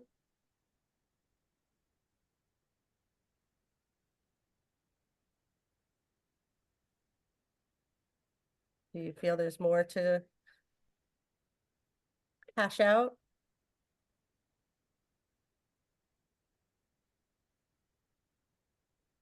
Looking at the commissioners, I'm not seeing. All right, so Ty, are you able to read back the motion? No, well, it's really, I mean, are you going to accept the resolution of denial? Is that something that you want to go through, or, because that's essentially would be your motion, and I recommend that you tweak it to your Yeah, liking. so Dan had just made a briefer motion. Would you rather that? I prepared the resolutions only because I was asked to. You don't have Right. to use them if you don't want to. I don't really care which. It seems like the denial is both answering the same question. It's probably easier for you to just read the denial that you had. The motion is. I well, can read you the motion if you want me to. Yeah, because could you I've read the been- motion that's on the floor, Donna? Sure. Mr. Shiso moved to deny the application based on the fact that they are increasing the nonconformity. They are changing the zoning documents to say that they don't have to own it in fee simple and that the regulation should not be changed. They are not denying them the use of the rear lot and that a joint owned driveway would be problematic. Mr. Murray seconded, and then you went into discussion. Jan, do you want to leave that motion as is or amend it? Good, That's fine by me. okay. So there's a motion on the floor that has been made and seconded. So I will, hearing no further discussion, I will call the question. All those in favor of the motion to deny the application for 186 and 0 Bullsbridge Road? So just to be clear, a vote in favor is a vote to deny, and a vote against would be against the denial. Is that clear? Or more confusing? So motion as it is, all those in favor of the motion signify by saying aye or raising your hand. Opposed? Okay, comes down to me, right? Actually, Did you No. abstain? I did not abstain. I did not vote initially. Don't we need a quorum of 4? yeah, you need four positive to pass a motion for the Pass. ZBA. So, so it's not possible, So it's not possible right? at this, because you're split. Well- So. So you don't have to show your no. cards. No, so I'm not sure if you're following, it's four, like you need a 4 votes. Hold on, let me find it for you. Okay, but at 4 votes, we are split, So normally when you right? make a motion to So at 4 approve, you need 4 in favor for that motion to pass for the ZBA, but I have that somewhere. on Okay, One of my staff reports. So, okay. so I the get what you're saying. concurring, So since concurring we do vote of, not have, do you mind? I don't want to interrupt you, but I can read the statute if you want clarification. no, go ahead. Okay, so it's section 8-7. Yes, please. The concurring vote of 4 members of the zoning board of appeals shall be necessary to reverse any order requirement of or decision of official charge with enforcement officer, or to decide or to vary an application for zoning rule or regulation. So 4 members. Let me read that one more time. I'm sorry. I didn't want to read the whole thing. I cut to the chase and maybe I shouldn't have, but for section 8-7, the concurring vote of 4 members of the zoning board of appeals shall be necessary to vary the application of zoning, regulation. So you would have to have a minimum of 4 in agreement. No, The vary an application, Janelle it's saying. 2. It's 2 to vary. It's 4 to overturn a ZEO's decision. I'm sorry.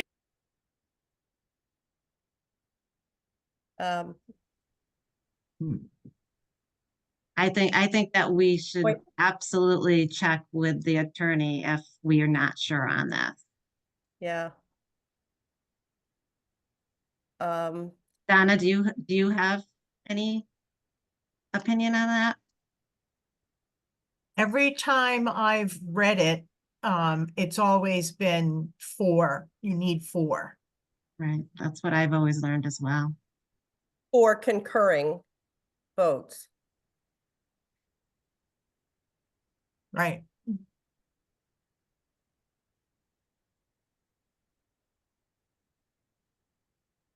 So we don't have that. I mean, it's So- written in a way where it's an affirmative motion almost. The statute is almost speaks Well- to an affirmative rather than a negative motion. But regardless, the vote might have been stated as a denial, but you're either voting in favor or against the denial. So Right. it's affirming or Okay, I could see Supporting or that. not supporting For concurring votes denial. would pass a denial, and four concurring votes would pass an approval. Right. I see that Janelle does not agree. Either But- way, we don't have it, True. so. So then if the motion fails based on not having four concurring votes, then we go back and we make another motion. Yeah, you can go to the approval, and Yeah. if there's four concurring Concurring votes, votes for the approval, then, yeah. so, Or if you want, you want me to double check that, I'm happy to do that as well. You still have 65 days to make a decision. okay. Can we only have 5 members making this decision? Right.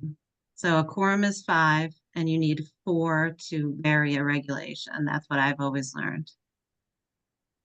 And that's what the way the statute reads to me. And we can't elevate anyone at this point? You have 5 We have seated. 5.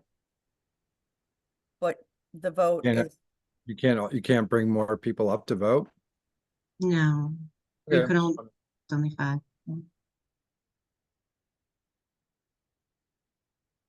What do we do now?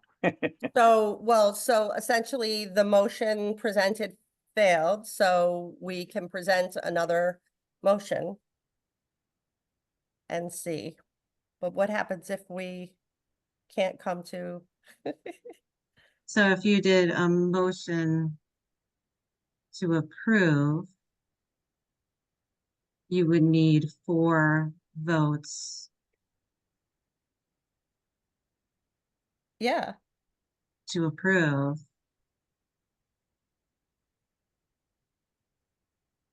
Seems like we should table this and get clarity from from the lawyer. council that this 4 vote is needed. Yep. We can go through the process and do the vote again, but I don't think that we're gonna get the 4 votes based on how the think it- denial.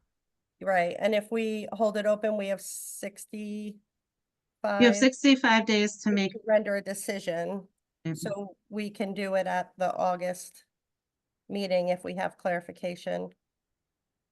Correct? correct. In that 65 days, can you make another motion? I'm sorry, I don't know if I'm following you. You said Well, we had, We can make different motions, we can vote, we can do, Right. but we just can't take any more public comment during Right. this. right, Or What accept you any would need to additional do is, information. you would need to withdraw all of the motions that were made tonight okay, and make a motion to table for legal input and then go back in August and make new motions. Or make a new motion. That's the way that I would handle it. It's clear.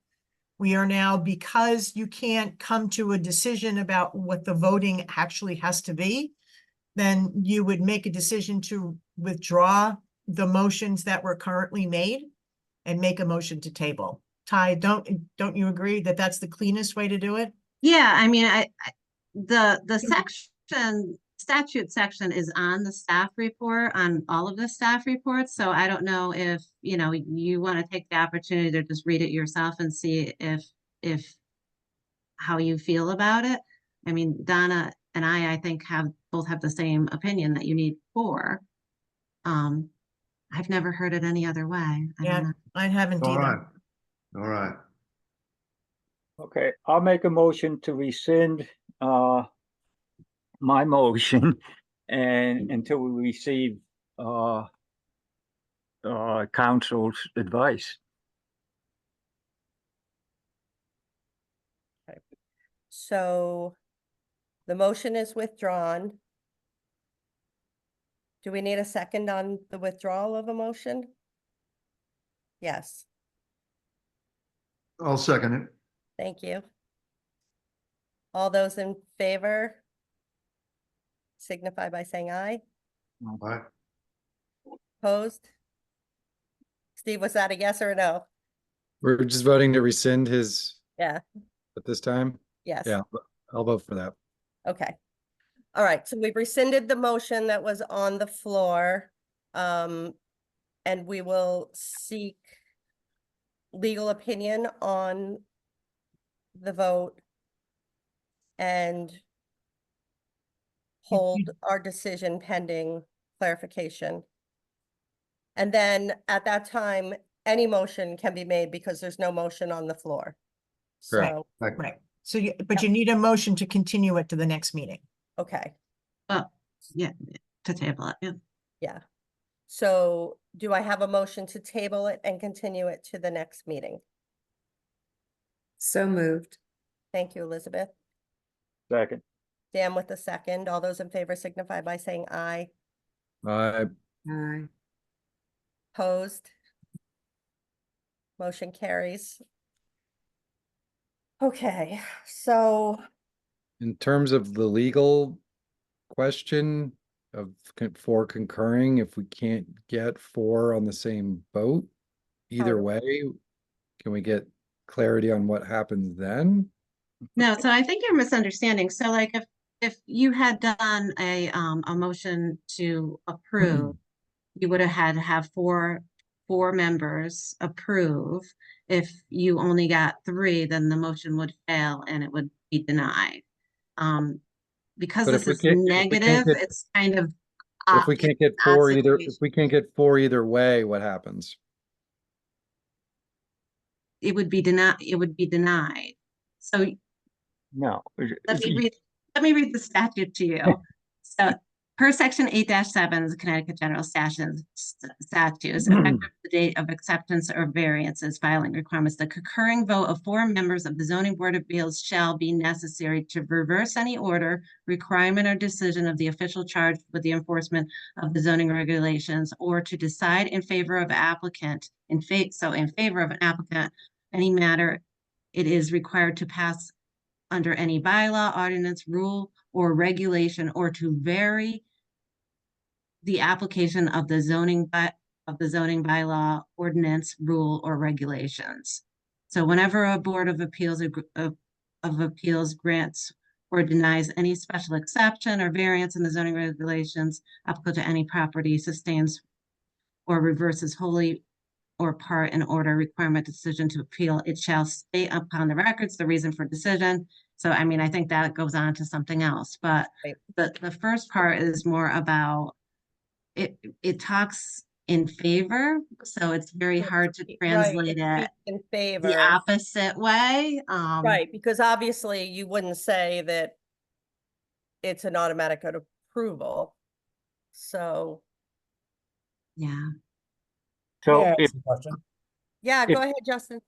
So my understanding of quorum has always been that it's the minimum required for a meeting, as opposed to the max. So you have not voted, and I wasn't elevated, but theoretically, if you and I were to vote the same way, it would tip it one way or the other. If four is indeed what's required. Not sure if I'm following you. So, I mean, five is a full board.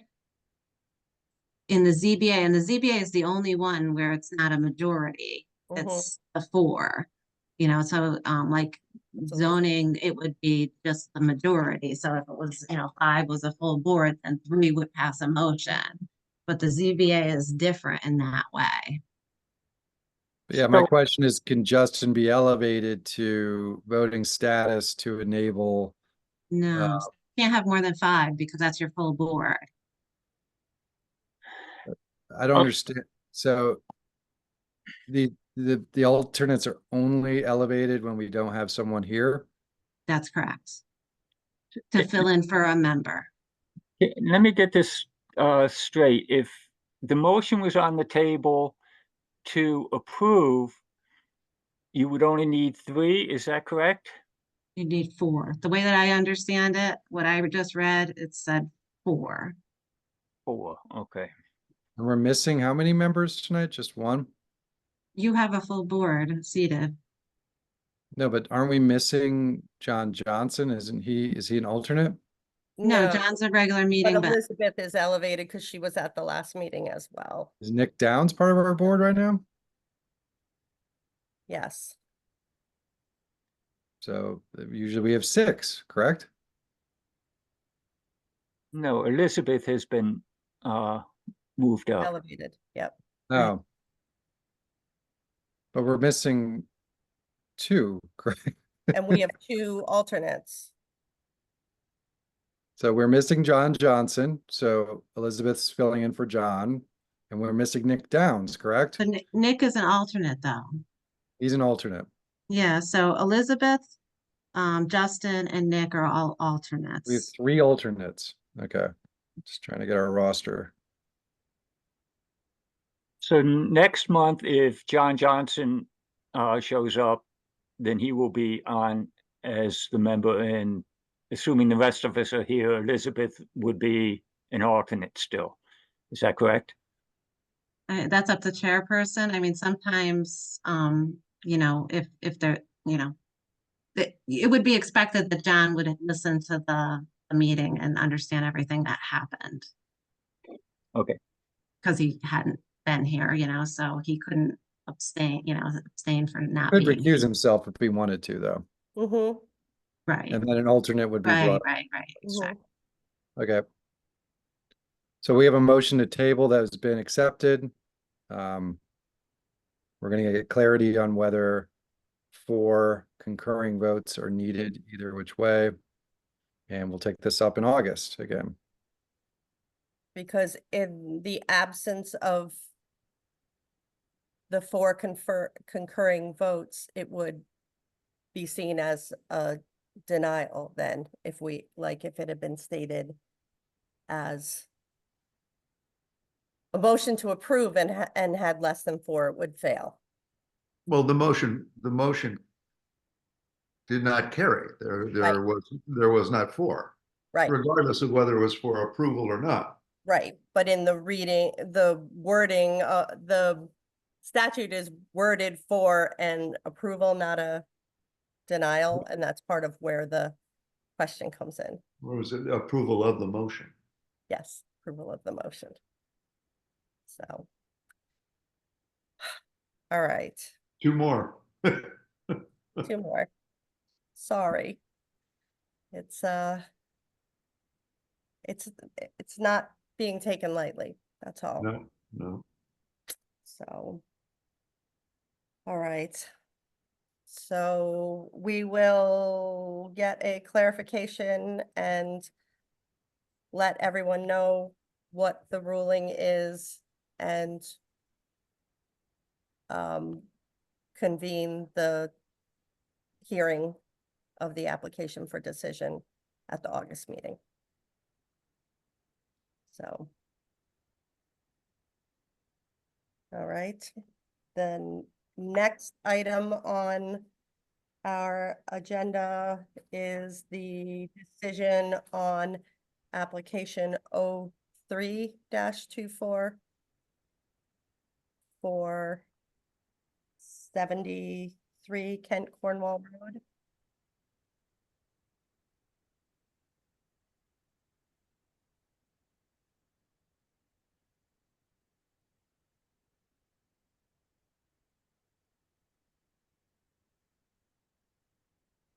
Okay.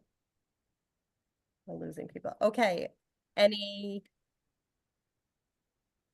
discussion, motion, anything? I'm still trying to find it here. So that's 73 Kent Cornwall Road.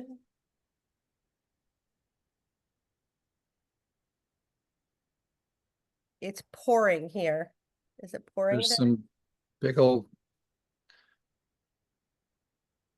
storms rolling through. Yeah, I hear thunder, but nothing, no rain. I got rain. yeah. So you're closer to me. Well, if it gets too strong, you will lose me. Oh, no. Well, let's get going here. Okay.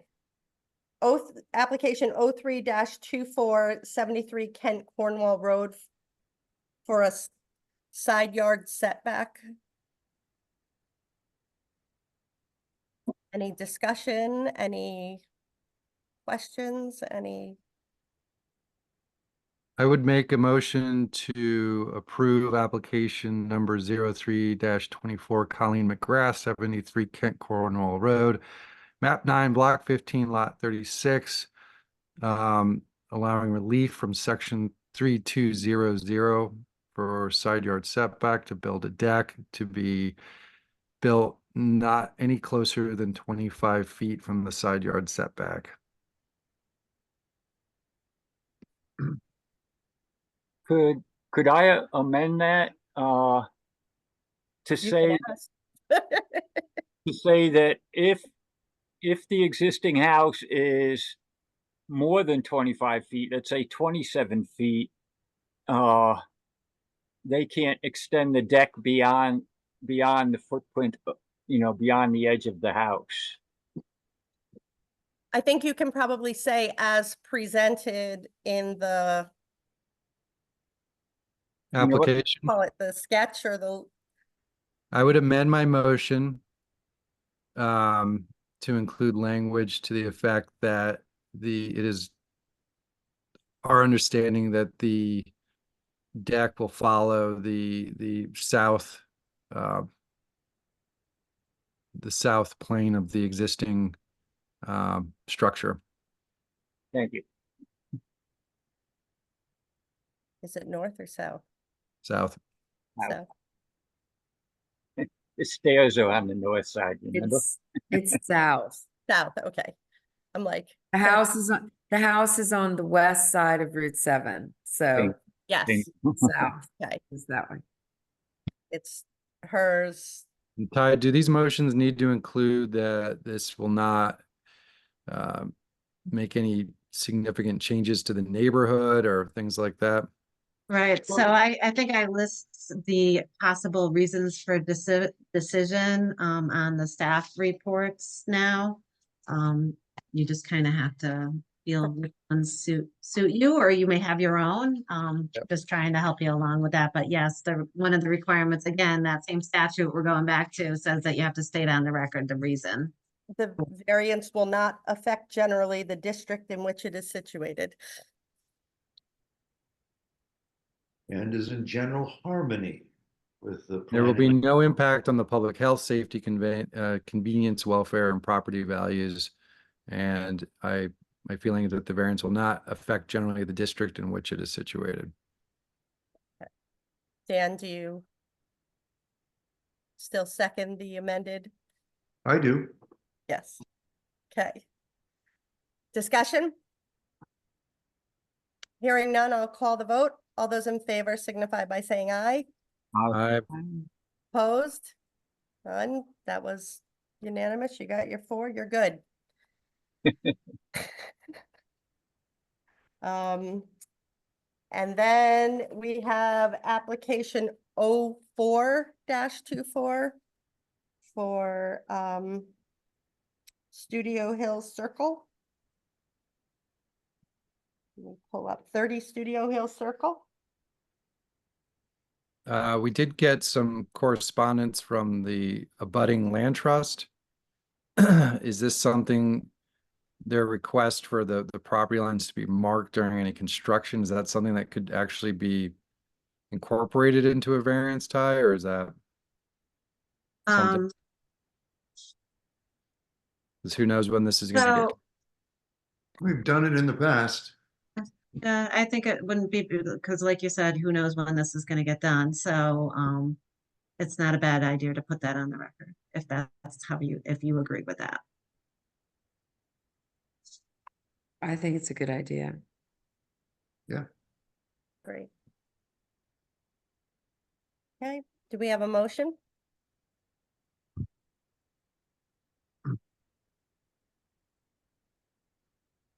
Steve, you did such a good job. Keep going. I do have discussion on it. Should I do it? Oh, sorry. Well, we should do the motion and then discuss. Okay, fine. Yeah. I'd rather not make this motion. That's fine. Dan Murray, would you like? I will. Yeah, thank you.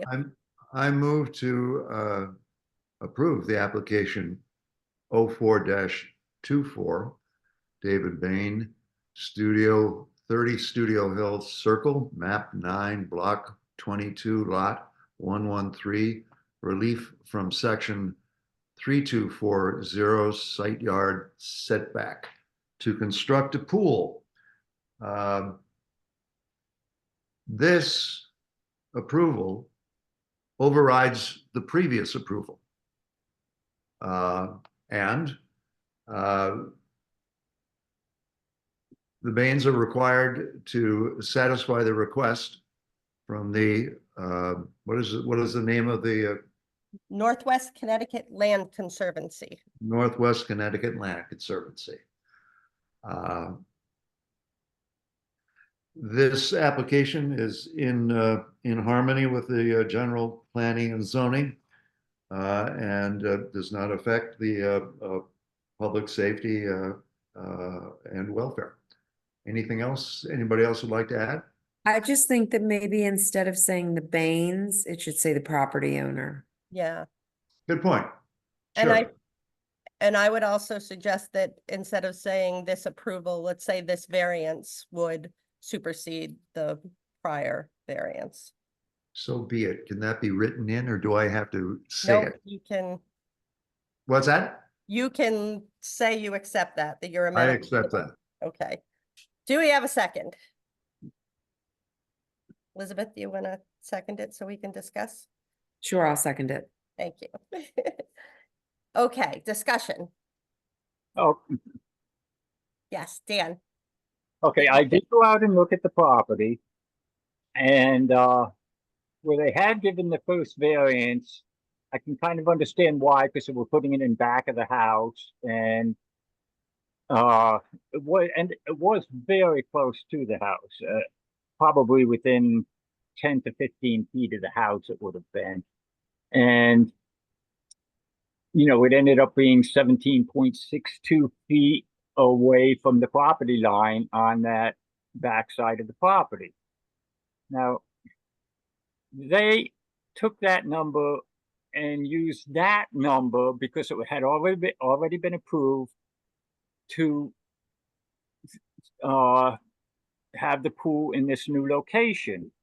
Now, in this new location, there is plenty of room to put the pool in that will meet the zoning requirements of the setback. And it would still be, now they have a deck out of that pool side of the house. I believe it's the west side.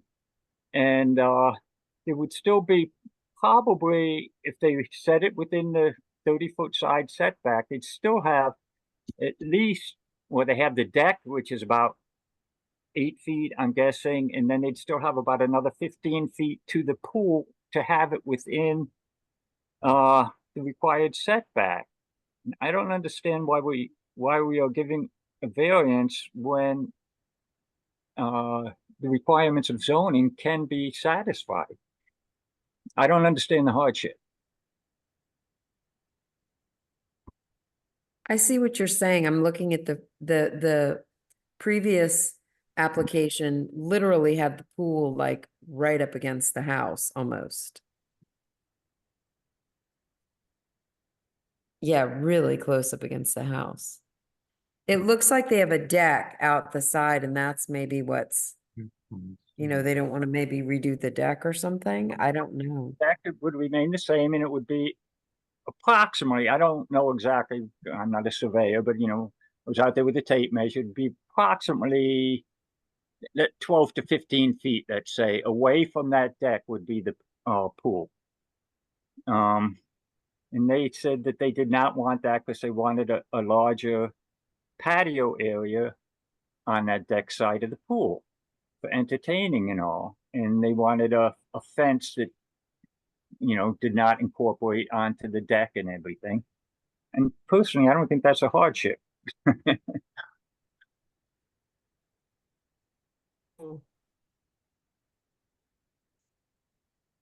It's interesting because they have a variance already that allows for a pool to be built within a setback, a similar 30-foot setback, at this distance, so it's, I don't know what the hardship was. I wasn't on the board at that time, but But I'm saying I can understand the hardship now.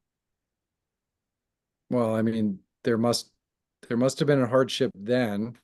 Well, before it was going to be situated in the back of the house, but then they said that involved taking down a mature tree. Well, they weren't gonna take down the tree. I believe the tree is right on the property line with the conservancy. But Mhm. disturbed the roots so much that the tree would not have a good chance to survive. Right. So But- that was, but- So they decided to move the pool. To But me, that had nothing to do with the original hardship. The original hardship, we don't know what it was because oh, you do, wait, Todd. I does. So, I have the original application here that was granted and it says, 12A, as you can see from the attached survey, our home is placed in the very back southwestern corner of the property. We are unable to place a pool anywhere on the west side of the house because one, we are very close to that boundary as well. Now, Two, which is you the know, west side? I would imagine it has to be the back. I don't have the map in front of me, but that's what they were asking at the time. The west side is where they're proposing the pool now. That's what I thought too. That's not what I'm looking at. I'm looking at an arrow that is pointing north. Mm. And the way the house is located, it looks like that pool is on the north, specifically the north. Okay. Northeast. Okay, Right. so what you're saying, Ty, is the original application was for the pool on the back side of the house, which was the west side. I just wanted to clarify that. I'm sorry. That's what I think I'm understanding here. I haven't taken a lot of time studying the old variants, but I'll just go ahead and continue to read it. So it said, we are very close to that boundary as well. Two, all our well and electrical systems run off that side of the house through that side yard. In the front of the house, we have vast horizontal geothermal heating system that takes up the entire west front yard. On the island in the middle of the driveway is our septic tank, and the fields encompass the entire cleared area of the east of the house below the garage. Into the eastern woodland part of our property is a massive wetland area. There is absolutely no other place on the property to place a pool except directly behind the house. So they don't even mention the north side.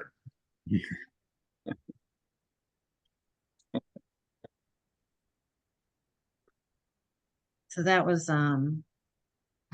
So back then, there was no other location except for this this wasn't new that long ago. location. This was 2021. Except for this new location. Yeah, right.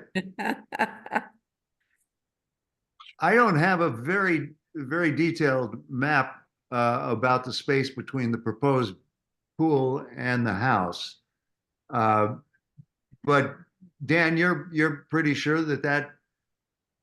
that's would bring it into compliance if it were to be moved towards the house? You can kind of see on that map, you can, push it what do they want, a variance of? Yeah, but I don't know if, for example, it seems to show it. It shows from the corner of the deck to the lot line as being 56. And then from the corner of the proposed pool to the lot line is 17.6. So you can kind of adjust that to say that there's about 40 feet between the farthest corner Okay, of the pool and the house. you're asking for about a 13-foot variance, so 40 minus 13 is about, 27. I said, oh, that's a lot more than I had said even.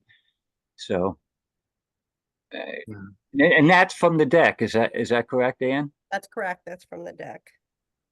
I mean, again, I go back to what Dan was saying about, I don't really see the hardship because the response that he gave to why he didn't want to put it closer to the house was it would be ugly. I mean, I'm not trying to pick at him, but No, I get what you're saying, like a hardship has to be a hardship, and so I think, you know, the lay of the land, except that, you know, when you look at the lot and look at the previous application, you start to wonder if that is the only place it could be.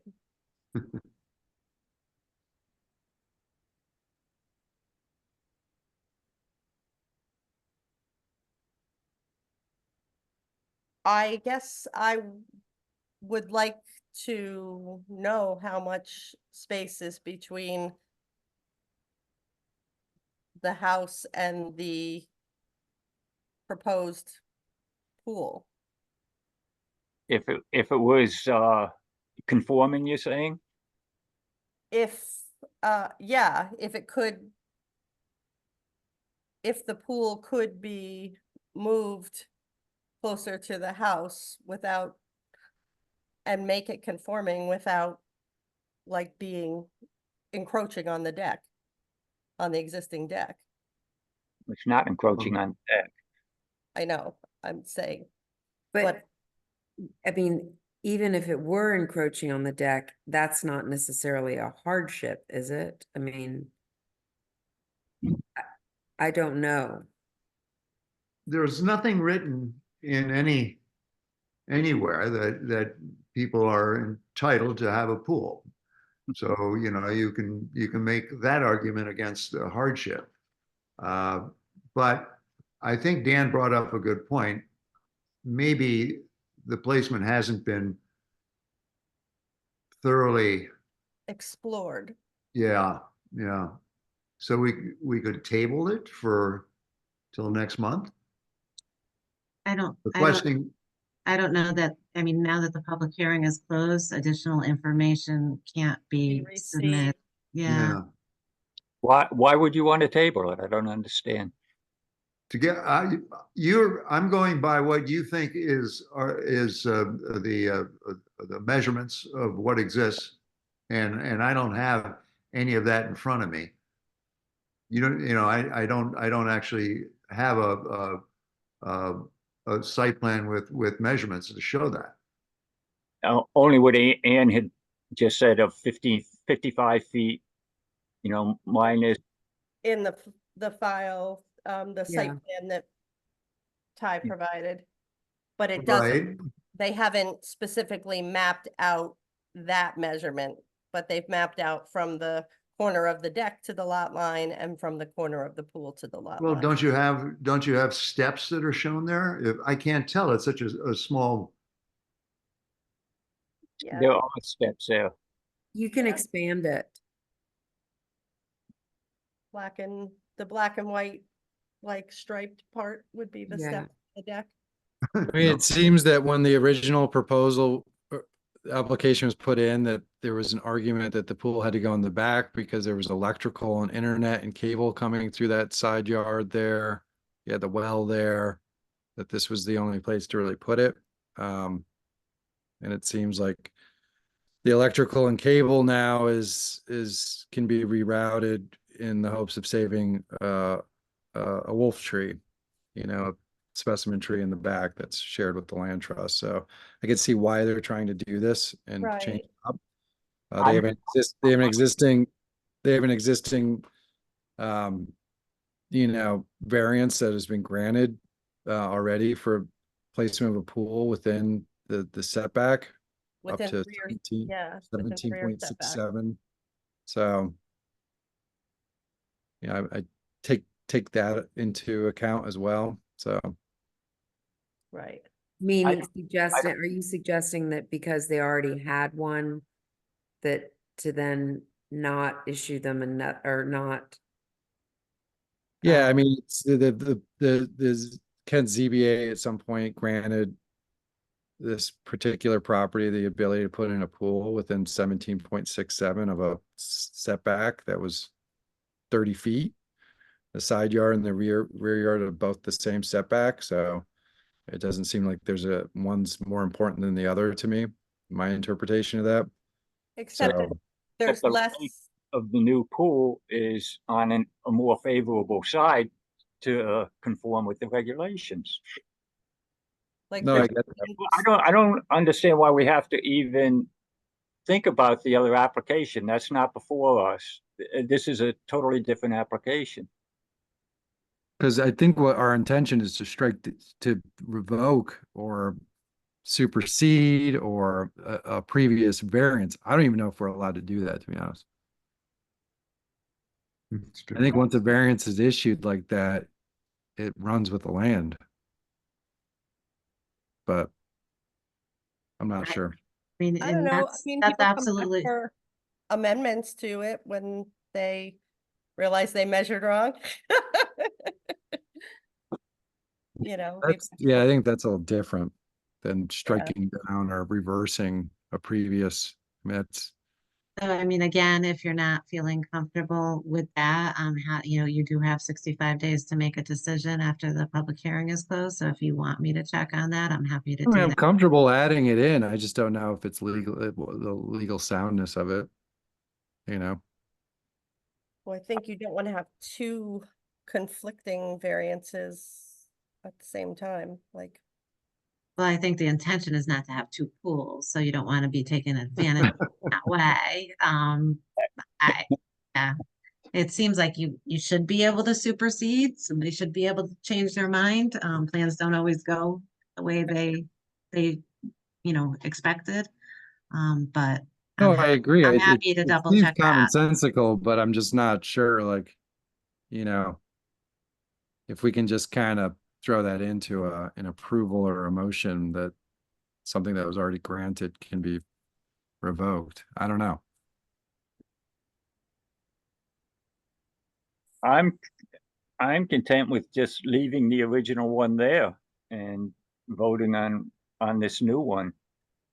Because as Ty said, I don't think they're going to be putting two pools in. And in the permit, in the original But permit, again, you have to remember that it runs with the land, so I don't know that we want to have two variances out there on a piece of property.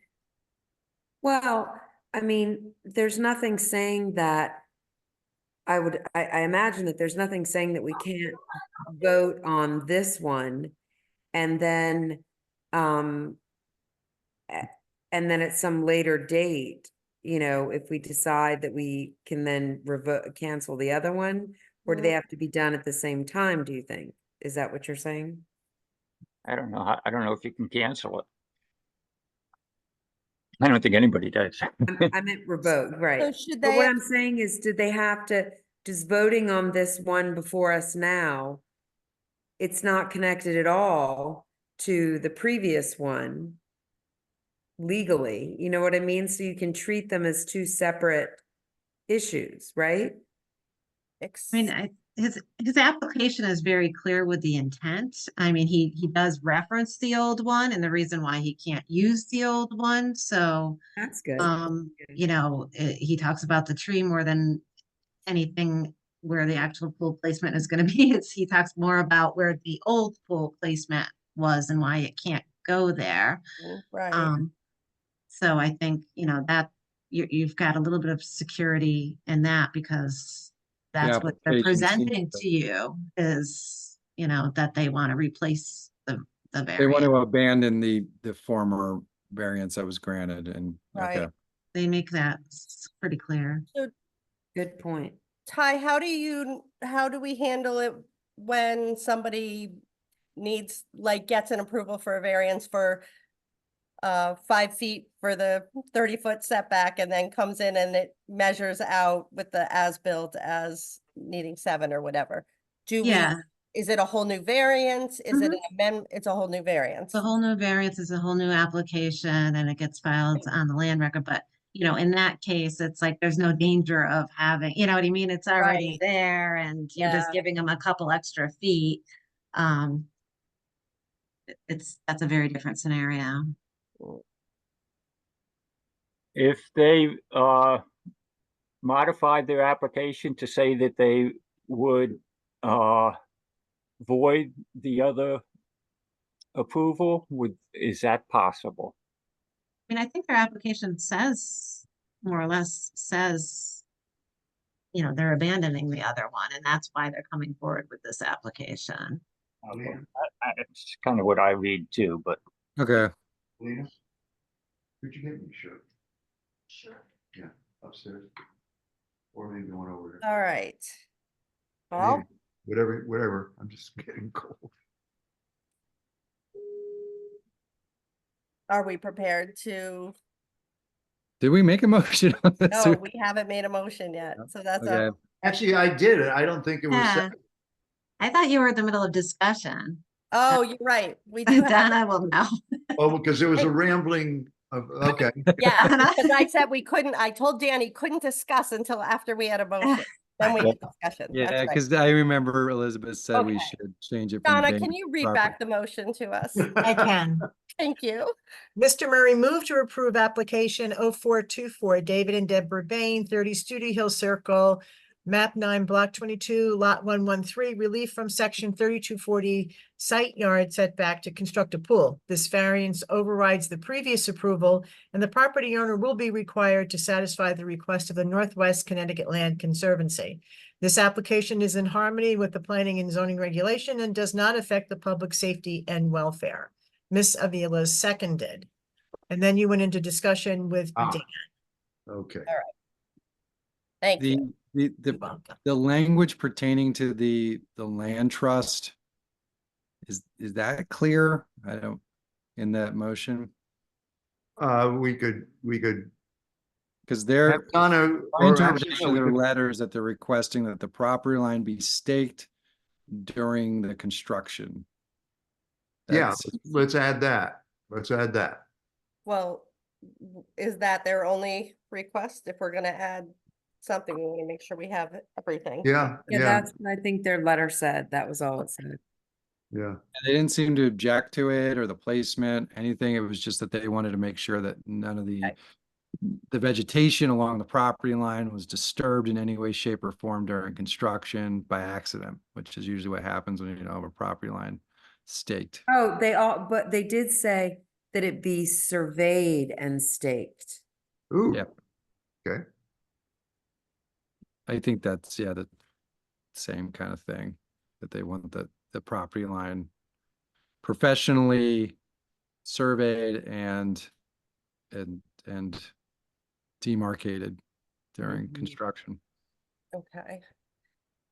Dan, are you amenable to, Which Dan, me? yes, Yes, amending the absolutely. motion to include more please, specific language in place of, Please include that, yes. okay, Maybe we should go by last names here.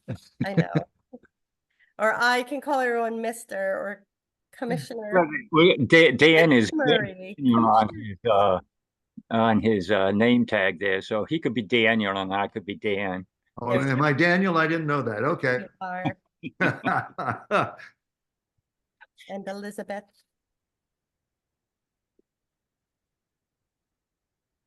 All right, so with the amended motion, Elizabeth, your second still? Yeah. Okay. Any other discussion? Call the question. All those in favor of application 04, in favor of an approval of application 04-24, as presented by Mr. Murray and seconded by Ms. Aviles, please signify by saying aye. Aye. Opposed? Aye. Abstentions? Okay, so based on that, Ty, So we have 4 in favor. Correct? No, and I no. didn't catch what your vote was. Oh, no, I'm a nay. Oh, then it fails. Then it Yeah. fails. Yeah, based on what I've always known about the CBA, I don't know why, I don't know why this has come up, but I feel like the statute is pretty clear and you need 4 votes, affirmative votes to vary a regulation.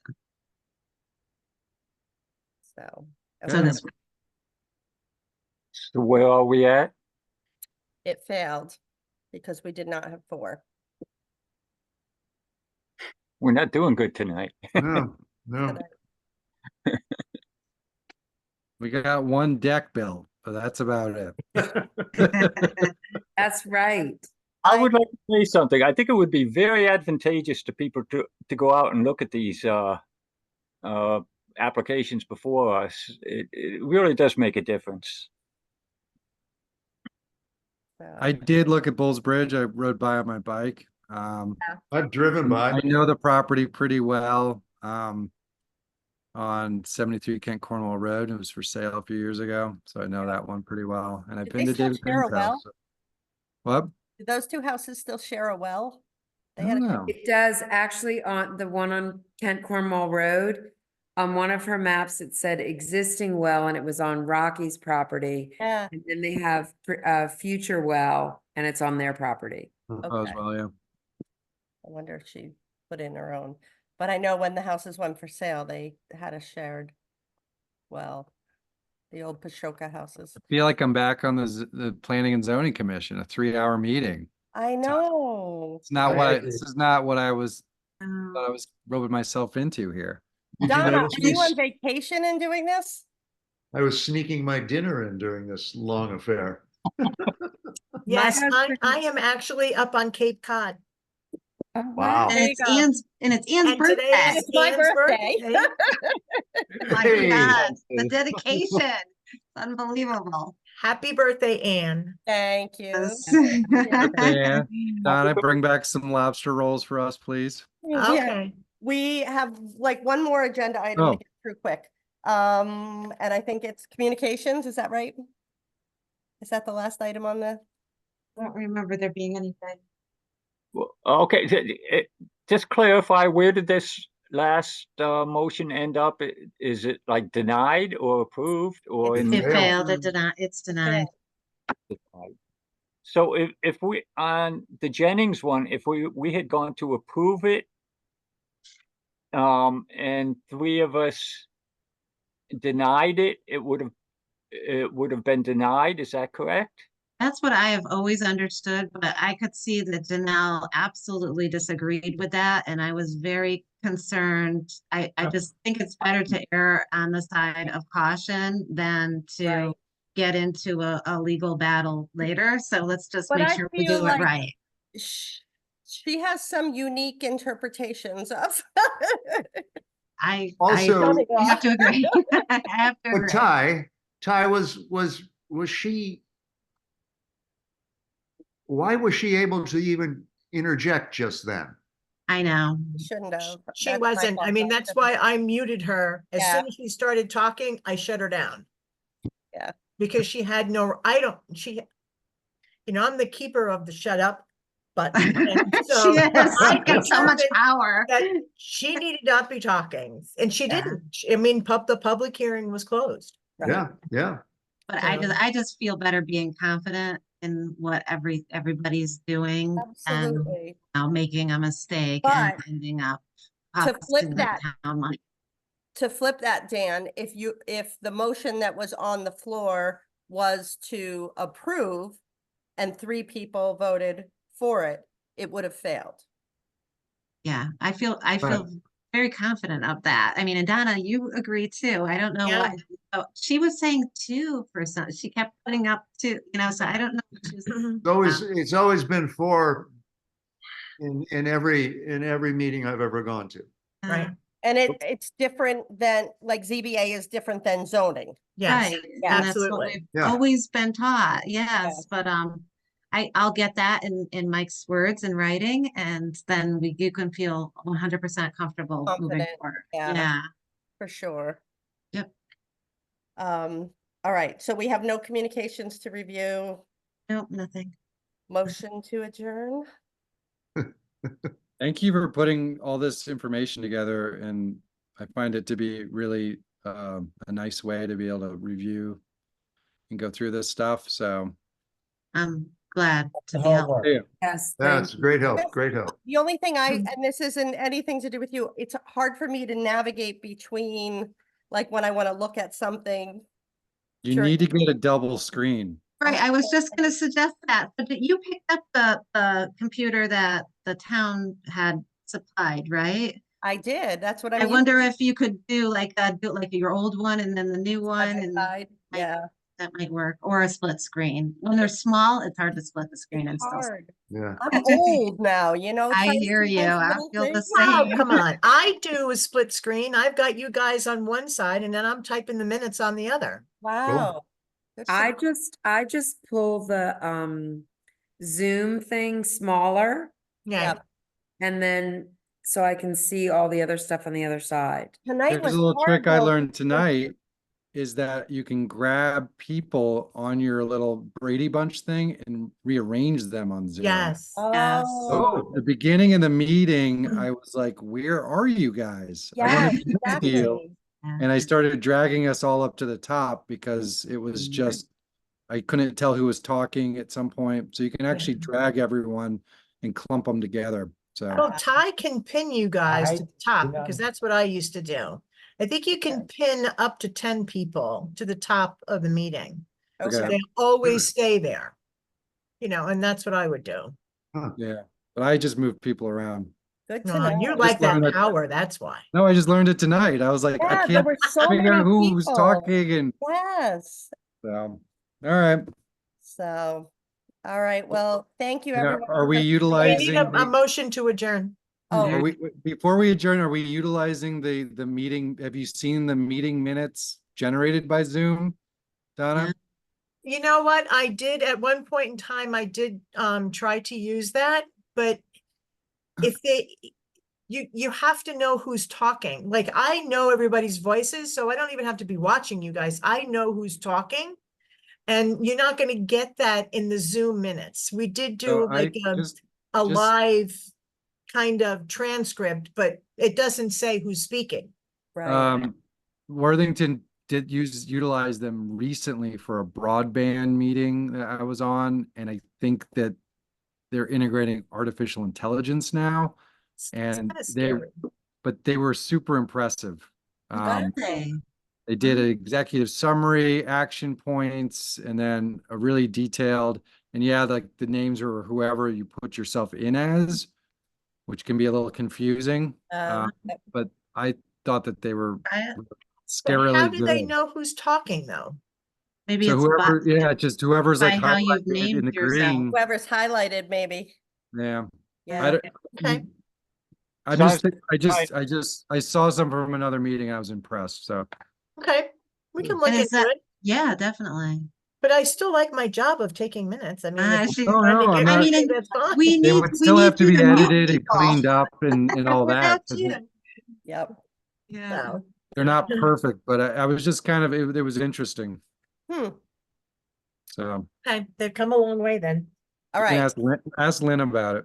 Okay, Motion All to right. adjourn. thanks, Steve. Yes, I make that motion. Make that motion. Thank you all for Second. sticking it out. Thank you. Happy Birthday. birthday. Thank you. We'll see you all Yes, next happy month. birthday. Thank you. Donna for Good night, all. Good Bye. night, and have a good birthday. Thank you. All right, ladies.